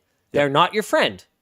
There's no good guy and bad guy when it comes to CPUs. What we want is competition. Yeah. And we got it in certain space and not in others. There's been a lot of speculation about who the tech YouTuber athlete is. It's Marquez. He's insanely athletic. Yeah, some of his Ultimate clips Frisbee. of his Ultimate Frisbee are actually like Otherworldly. Like, amazing, yeah. like pure highlight reel golden goodness. I still think I could beat him at badminton, though. Has he ever played? I don't know. Not enough, I can tell you that much. I could almost definitely beat him at badminton. Nice. I like it. No, I'm not going to say almost definitely. Okay, Marquez, 10 grand. Whoa, let's go, dude. That'd be really cool. I would. I'm I not would. gonna, 100% I don't want watch. to take his money. I mean, I will if he really wants me to, but I'm. What if you just make it that he gets 10 grand if he wins, and it's just a full Sure. ego placement? There is no actual. Okay, sure. Yeah. Nice. Yeah, I don't want his money, but yeah, Nice. I'll give him 10 grand if he beats me. Nice. There. I I'll say love that it. much. That'd be sweet. I would commentate that. Yeah? Yeah. I'd be super down. We should totally stream it. Turn it into an event. Yeah. You know what? I could make money It's like on it whether I YouTuber- lose or not. Yeah, there we go. It's like YouTuber boxing. Yeah, do you see but the not celebrity violent. boxing? Yeah. You know, it's so funny because remember back when the Paul brothers were first getting into that, we were like, I should fight Austin. And that like it became like a whole meme. And now like Dr. Mike is fighting in a boxing Yeah. match. I'm sitting here. Dr. Mike, What? Dr. Mike versus iDubbbz or whatever. It's so funny. Oh man. Oh. I just want to know why they didn't invite me. I would have totally fought Austin. Oh my goodness, we could do almost like a reverse nerd sports A reverse nerd sports. where like you have to get nerfed until people beat you in badminton. Oh man, I don't know. I think might not be that Nerd interesting. sports was too traumatic for me. I don't want to talk about it. Oh man. Okay, let's keep moving on. From Osama, when you're feeling down on yourself, what do you do to pull yourself out of a funk? Oh man, that's a tough one. I think I can speak for both of us when I say we've definitely had funks. Yeah. You know, I think for me, sometimes it's a matter of just reframing the problem. Like when I did the 10 million subscriber stream, one of the big things that helped me for the next couple of years was, you know, saying, okay, well, no, I'm not going to do this because I have to. I'm going to do it because I want to, and finding things that I enjoyed and wanted to do and focusing on those. A big thing that pulls me out of bed in the morning is just the sheer sense of responsibility. Like if I don't show up for work, like obviously one day is fine if I'm just like, yeah, I'm taking a flex day. But if I don't show up for work for like a year, there's a lot of mouths that literally don't eat, which can actually make it worse sometimes, but usually makes it more manageable. I just sorry, there was something in chat that I wanted to. Oh, someone was saying that it might be more interesting to Marquez and other creators if it was a charitable donation instead of a prize. Anyways, for me, Sure. I mean, he can always donate it. I don't care. yeah, that's fair. I mean, we've done things that way in the past where we just say, here's a prize, you do whatever you want with it. Yeah. I mean, I'm okay. I really don't like charity pressure. fair enough. Yeah. I think that I'm going into hot take territory here.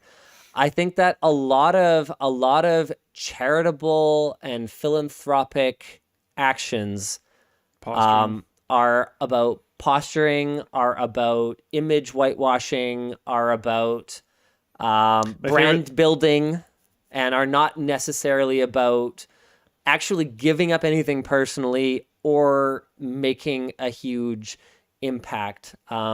We do charitable stuff here, but for the most part, we keep it fairly quiet. Under wraps. Yeah. Because it's I don't want to be accountable for what I care about and want. Like I've seen creators get backlash for donating, for example, to the Society for the Prevention of Cruelty to Animals. Like, why would you donate for animals when humans are still starving? Oh, jeez. You know what? Why don't you there might be very go do personal something for the reasons. humans that are Yeah, starving. that too. People have different causes that are important to them for a variety of reasons, and that's their personal business. Totally fair. So I just don't feel like having that conversation. This is a stupid conversation, and I'm not going to burden my life with it. I also just, I don't know. It just feels icky. Like I don't like being bothered at the cash register about it. I don't like, I don't like there being that pressure. And so No, that's definitely fair enough. Yeah. Yeah, and there shouldn't be. You know what? There's nothing wrong with a major content creator doing some kind of event, doing some kind of appearance and making money from it. 100%. Yeah. Like, and I've been very clear with you guys from day one. I'm running a business. I can't pay Luke in your goodwill for my charitable donation to something. So at the end of the day, for me, maybe this is a selfish take, but it's me and mine first. I am far more concerned with making sure that everyone working under this roof has a place to live than I am with the people who are not under this roof and are not contributing to the success of this organization. And that's not to say that it's, just us all the time. It's just this team first. Yeah. And like you, yeah. Sorry. Yeah. I don't think it makes me a bad guy. One of my favorite things to dive into is like, when some like hyper rich, like the last one I did was Bezos. He like donated a ton of money to something, and people were like, "Wow, what a generous person." And then people dove into it and was like, it's like the equivalent of me donating $4. If you like do percentages and stuff, like now it's complicated because it should be very clear, guys, that someone's net worth is almost assuredly not accurate, tied and into assets B and whatnot. Yeah, is locked up in assets. Just because, okay, let's use Elon. Just because Elon Musk has a net worth of, what is it, like 250 billion or something like that? it's changed a lot recently. Still had to get financing to buy Twitter for 44 billion. That's not just cash. Yeah. Like my net worth, I can tell you right now, is a hell of a lot more than I have in my bank account. That's just how it works. In fact, the vast majority of it, which I know for a fact, maybe I'll talk about it someday, but the vast majority of my net worth is tied up in a thing that I actually can neither sell nor borrow against. I know that it's worth that, but I cannot extract money from it. So it is what it is. Yeah, it's theoretical money, right? Yeah. To jump back to the get out of the funk thing, I was in funk for a long time. I don't think I've talked about this on camera much, and I'm not going to go into it much further than that. Kelton's being a tool over on Twitch. Let's not talk about the locked up in assets thing, please. You can take a loan against your investments, at which point you can borrow against that money. But your investments might not be the kind of investments you're thinking of. Yes, there are certain kinds of investments that you can borrow against. There's a really crafty wealth management strategy where you take out, I forget how it works exactly. Someone explained it to me at some point, but there's this kind of life insurance that you can get where you're basically like putting the cash in a big pile that is like a life insurance policy, and then that cash, because it's basically just cash, allows you to borrow against it tax-free, and then when you die, the policy pays out the money pays out, the money pays back in, and then you never actually had to take out the money personally and pay tax on it or something like that. I forget exactly how it works. Yes, there are assets that you can borrow against, but there are also assets that are not easily borrowable against. I couldn't even get a mortgage in the first couple of years of LMG because this business that was generating plenty enough money to be eligible for a mortgage if I was buying a house personally. It's just like too new. Was just like, no. Okay. That was actually an incredible. Apparently it's called Universal Life Policy or Index for Universal Life Insurance. Who knows? Not financial advice. That's according to Twitch. Yeah, not financial advice. I'm not a financial advisor. Okay, sorry, what were you going to say? Yeah, so I was in a funk for a pretty deep one for quite a while, and I'm not going to go into it further than that. But since then, things have been getting a lot better. And what I've more recently been doing is whenever I find myself spiraling, I try to immediately do something physical. Go for a Physical walk. health is mental health. Oh, guys. it's like you actually... got to keep your body healthy. Yeah. So I try to go for a walk, which sounds lame, but works significantly better than it should. Try to go for a walk. On those walks, I find I don't usually... This is going to sound provocative, but I don't usually physically stimulate myself enough. So I'll try to usually go for walks. I can help with that. A lot of my walks, when I'm spiraling, it's often very, very late at night, because I am a night owl. So I'll just go for a walk at 3:30 in the morning. Yeah. And I'll be out in the field and I'll just do squats and lunges and all this kind of stuff just to get myself worked up, sweat a lot, and then go have a shower. And often that's all I need and I feel great afterwards. I like going for a ride. What's nice about riding on a motorcycle is that if you're in like a busy mind state, you cannot stay in that state of mind when you're riding on a motorbike. So it's You must be focused or you'll die. The biggest, and another thing that I would say is certain people in my life I have found are very effective at pulling me out. Right. So I try to I'm quite introverted. I like hanging out by myself, but I find that sometimes that's not good for me. So I need to push myself to hang out with those people. For sure. But one of the biggest things that I find is just context changes. So you were talking about on the motorcycle, you can't let your mind just run. There's this really old concept where if you're in a potentially confrontational situation, and this is a fun fact, I've used this for fan interactions. When I notice that the person is feeling very anxious, I will do this because it helps to shift frame of mind. But this is just a funny thing. If you're facing someone, if you step off to the side randomly, it's kind of weird, and people will now think about oh, I'm looking at them. I have to talk and do this at the same time. I'm looking at them like this now. Yeah. This is weird. I'm going to turn my body. Oh, Yeah. I unplugged myself. But it starts making them think about things that aren't, I'm really anxious about this conversation. I'm really nervous. And it actually can really help calm people down, which is kind of cool. Have you ever used it on me? No. Oh, all right. Well, I don't think so. I don't know. It's been a long time, dude. But yeah, I don't think so. But a lot of the time for me, I just need to do something different. And usually I'll use a walk, but it could be something else. If I'm in a situation where I can't go for a walk, it's basically anything else. Just do something different, change my action. But yeah, that's it. I still ride an SV650S. And Armchair Yiddish asks, if I had someone who wanted to give you money for a significant but non-majority portion of LTT, would you take it? It would depend on the terms. Every investor wants something. That's literally the definition. You put something in, you expect something back. And I'd need to know what that is, because if I, A, don't agree with it, or B, don't understand it, then I'm not going to be comfortable taking it. Before we go to the last set of merch messages, did you want to talk about Twitch? The chat is reminding. Yeah, I saw a really terrible take from a Twitch creator that was Twitch should just have ads that are totally non-intrusive.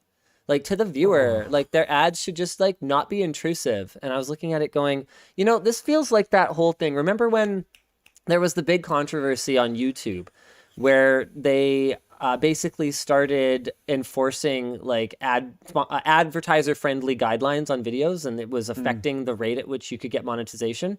And you had this whole outrage from especially certain corners of YouTube that created very non-advertiser-friendly content.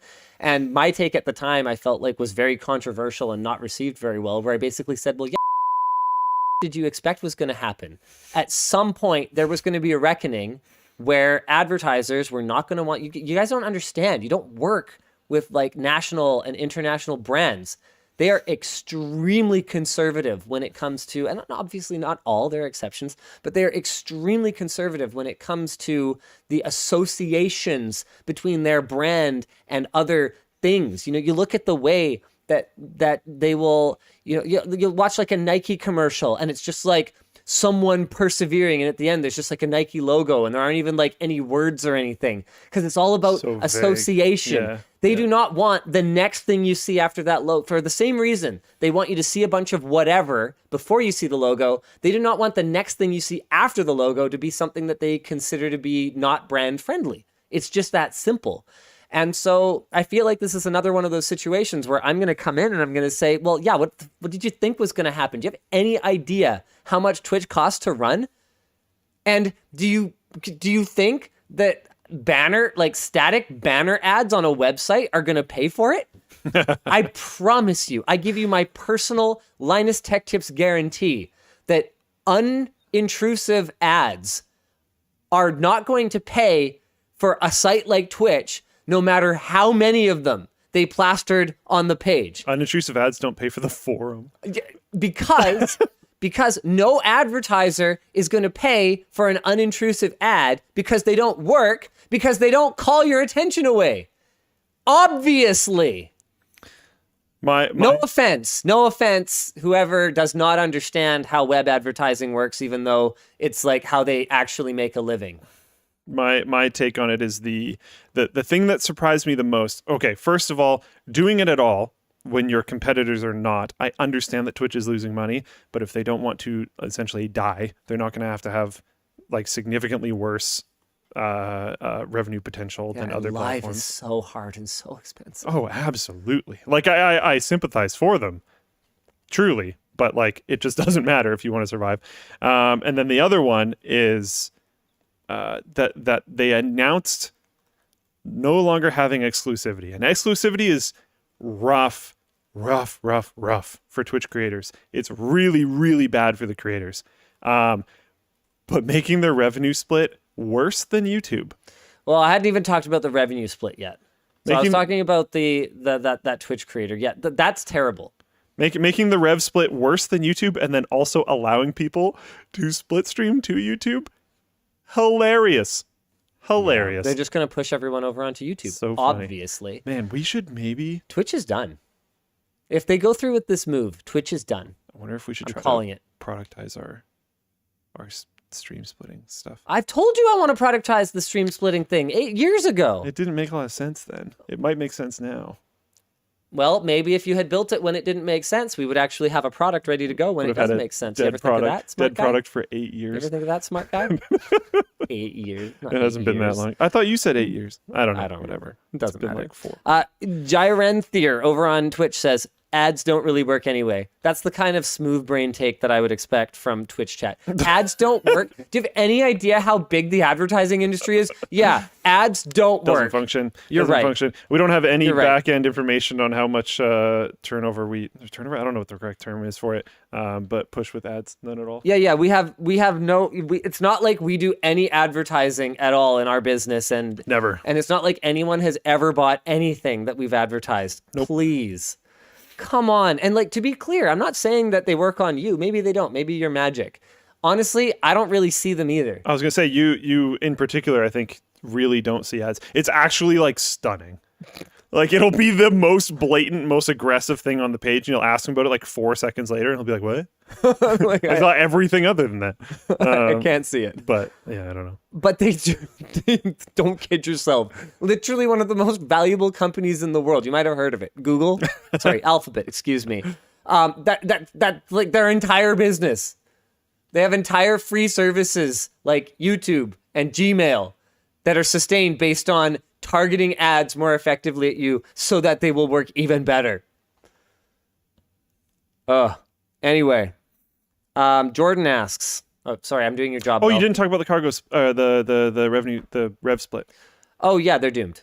Yeah. I mean, it doesn't matter if they're losing money on a 50-50 rev split. If everyone else is still doing 70-30, then they're completely screwed. As for having creators push more ads, yeah, I mean, that's just normal. That just needs to happen because banner ads, are not going to do it. Sorry, nameless creator, and probably more than one creator. I don't even think that's a controversial take in that community because there were like tens of thousands of upvotes on this super big brain idea that ads should just not disrupt the user at all.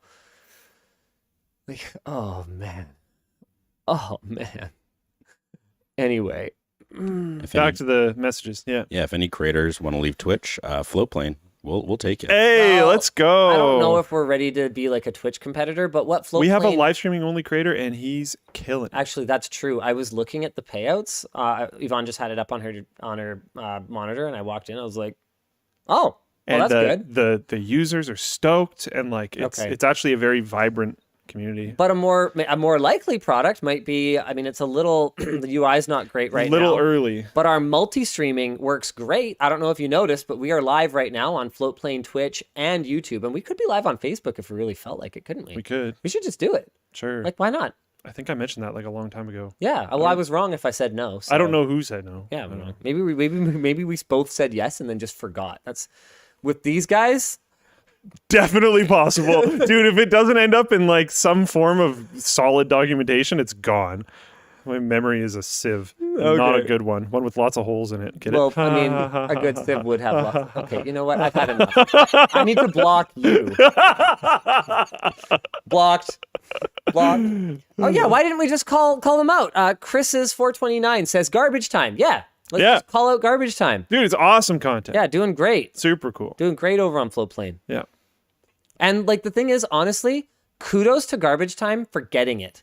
For understanding that the reason, whether it's Patreon screwing over creators or Twitch screwing over creators, the reason is that these are unsustainable business models. We know because we're like running one. So yeah. And he totally understands. We talk about it like every time. I really enjoy talking to him. So just in case people don't know, Garbage Time is the same person that runs Dank Pods. It's Garbage Time on Floatplane is a very music-based stream. He's a drummer. He's a very good drummer. And he plays like meme songs and runs drum tracks along with them. It's fantastic. It's very fun. It's tons of viewers. He's building like a new studio and he's building a heavily reinforced door so that he can hit it harder with cymbals. Because every once in a while he'll just like throw cymbals around and stuff. It's a fun show. It's a fun time. But I know one of the reasons why he likes it and why his fans like it is because it's a music stream. Oh right, that's right. Our audio quality is so much better than like. I don't think there's another video. People like that immediately when showing up are like, "Whoa, it sounds really good," even when they don't know that that's like a thing with Floatplane. Yeah. So yeah, cool. I don't know. Floatplane's like actually really good. And considering the fact that we have like 7 devs and Twitter is 1.2 billion. Sorry. Okay. Sorry. Not everyone who works at Floatplane is a dev. Sorry. And then Twitter has $1.2 billion and manages to create that steaming pile of garbage. Yeah. Floatplane's like amazing. But yeah, Frank, our multi-streaming thing allows us to simul-stream on really any platform that we want. Yeah. Like we could spin up Facebook like now. But with just one source, which is pretty cool. And I then don't know we if it's also scalable and stuff. I'm sure the infrastructure guys are going to yell at me when we have merch messages. Talk about it later. We have merch messages, which anyone could theoretically use if they also have a Shopify-based like merch thing. I mean, there'd be some dev to productize it. So we've actually talked about that internally, and there's quite a bit of dev to productize it. It's not impossible. Yeah, but bit of work, like a lot of work. All right. Well, hopefully Yvonne's in bed because the next 2 questions are about marriage tips. Oh, no. First one here is from Jordan. Hey, Linus, I'm getting married in October, and I'm curious. Are there any special stories regarding your wedding bands? For our wedding bands, the story is that they were cheap and fine, I guess. I didn't even want a band. I wanted to do tattoos. Because at the time, like, I'm totally used to it now, but at the time I didn't like wearing hand jewelry and I just didn't want something on my hand all the time. Now I feel naked without it, but I just wanted a tattoo and I was like, come on, this should be better. Like it's more permanent. I'm in it to win it, baby. Let's go. Let's tattoo. She was just not into body paint. And so she said, no, I prefer a band. So I kind of went, okay. And then Yvonne doesn't even wear her wedding band. I don't think she's had it on since she gave birth to our firstborn, which was like however many years ago. It's been a bit. Yeah. So she just wears her engagement ring. And the story there is that I actually like went and learned like a ton about diamonds.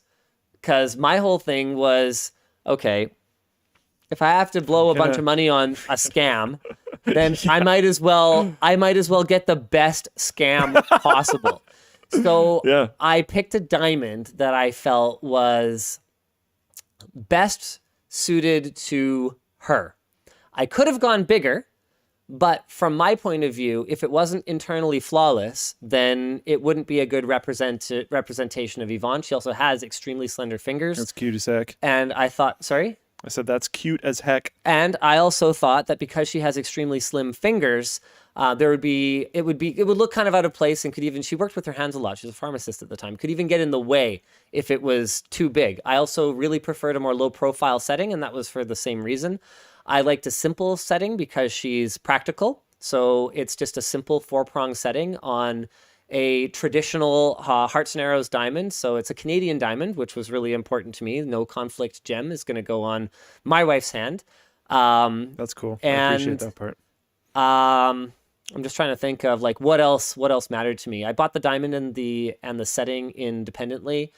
I forget why I did that. Right, there was a setting I really liked and there was a diamond I really liked, and there's no point getting them in one place. And compared to buying them both together at a jewelry store, compared to buying the diamond online, it was significantly less expensive. Pure Drifter says borderline going for the G assert. Of course it has a G assert. Like, no, it's like a proper diamond.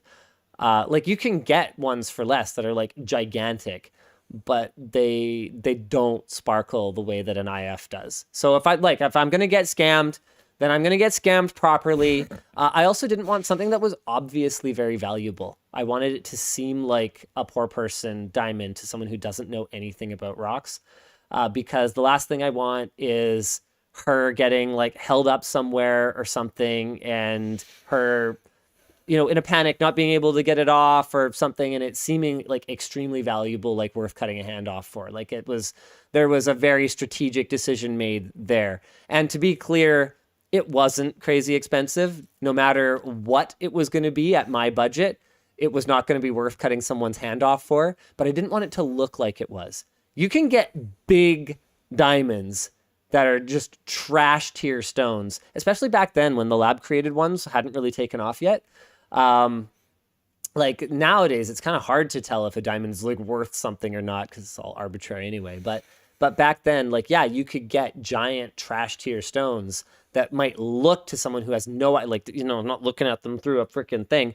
And they might think it's worth taking a life over, but actually it's not worth anything. And so I would rather her actually have a smaller stone. Yeah. So that was my rationale behind the ring. Awesome answer. Another wedding or marriage question from Brian. How long have you been married, and what's your take on marriage? Is it something to wait on for a certain amount of time, or is it worth just diving in at 200 miles an hour? Well, that second part is, I come from a broken home. And one of the goals that I set out for myself, it's not a goal, it's a requirement. In my adult life, I will not break my family. It's that simple. I will not accept my family becoming broken. So, Yvonne and I were together for, I think, 6 years before we got married, and we lived together for a full year before formally tying the knot. And the reason that we did so was because I needed to be darn good and sure, because there was no taking it back for me. Yeah. So no, it is not something to dive into 200 miles an hour. That would be bad. Or maybe not bad, maybe great. But it's not for me. From Ebby, will LTTStore ever stock cargo pants? Yeah, we're working on it. What about jorts? That's another popular request. Let's Jorts? go. What the heck are jorts? Jean shorts. Oh, jean shorts? Not right now. He's saying there's a chance, boys. Yeah. I'm not saying no. I'm just saying not now. Dude, plaid shirts and jorts. Let's Please. go. We are working on more colors of the flannel plaid, or plaid flannel, or whatever order that goes in. That's cool. From Blake. Hey, Linus and Luke, what's a skill or hobby you wish you had more time to work on? I've been doing woodworking. Oh, electronics for sure. I wish I was like, I wish I like really understood PCB like design. Man, I'd be super into that. I wish I was better at flying RC aircraft.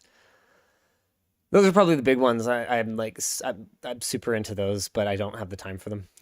Electronics would be my number one, but not to take exactly what you said.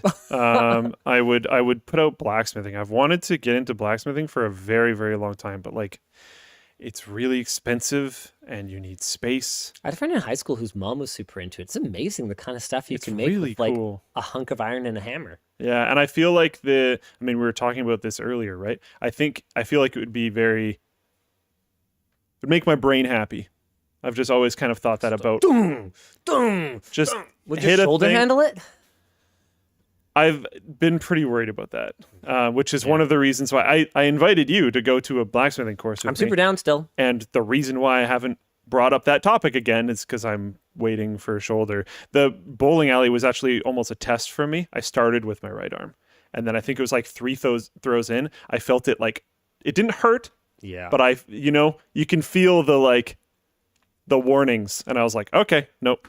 We're going to left arm and we're not doing blacksmithing yet. But it's getting a lot better. The situation is improving. So, yeah. Daniel asks, oh, sorry. Union grievance. You're just excited. Yeah, I just want to go home. All right, final question from Daniel. What was the hardest part about leaving the old house, and what was the easiest? Hardest part, honestly, I think is every year since our kids were born, we don't have a ton of family traditions, but we do have this one. We mark the door frames with their height, and we're gonna, I don't know, it's not gonna feel authentic to, measure them all and like go mark them on the new doors or something. So I'm gonna miss that, decade-old writing when we go and we look at their growth charts. And have you thought about having one of your because it's the frame, right? I have considered ripping the door frames off and putting them in the new house. We're not going to do that. Okay. Yeah. But yes, I did think about it. Fair enough. Yeah. That just felt a little too stupid. Someone said Alex Steele on YouTube for blacksmithing content. Yeah, he's awesome. I watch a bunch of other people as well. I like the creators. I would just like to. I've never. Like with sports back in the day, I played every sport under the sun very enthusiastically, sometimes on like a provincial level. I was very, very into sports. I didn't really watch sports. And I'm like that with like basically everything. I play a lot of games. I don't watch streams. Yeah. I would like to do blacksmithing and not watch blacksmithing content. Yeah. But I can't do blacksmithing, so I watch blacksmithing content. Oh my God. Everyone's like, no, you need to take the door frame with you. Like, no. We are not doing that. Yes, we're still live, Foster.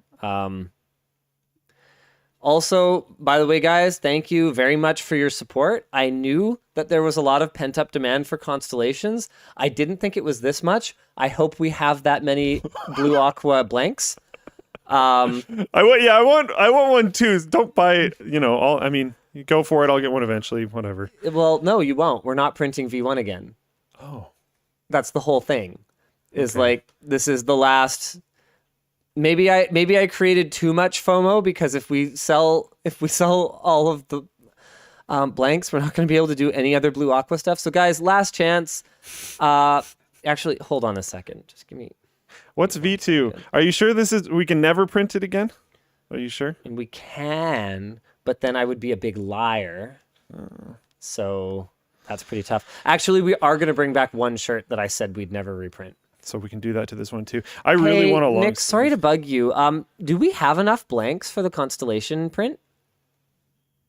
Have you looked at how many have been ordered during the show? More. Well, I wouldn't describe it as a few hundred, no.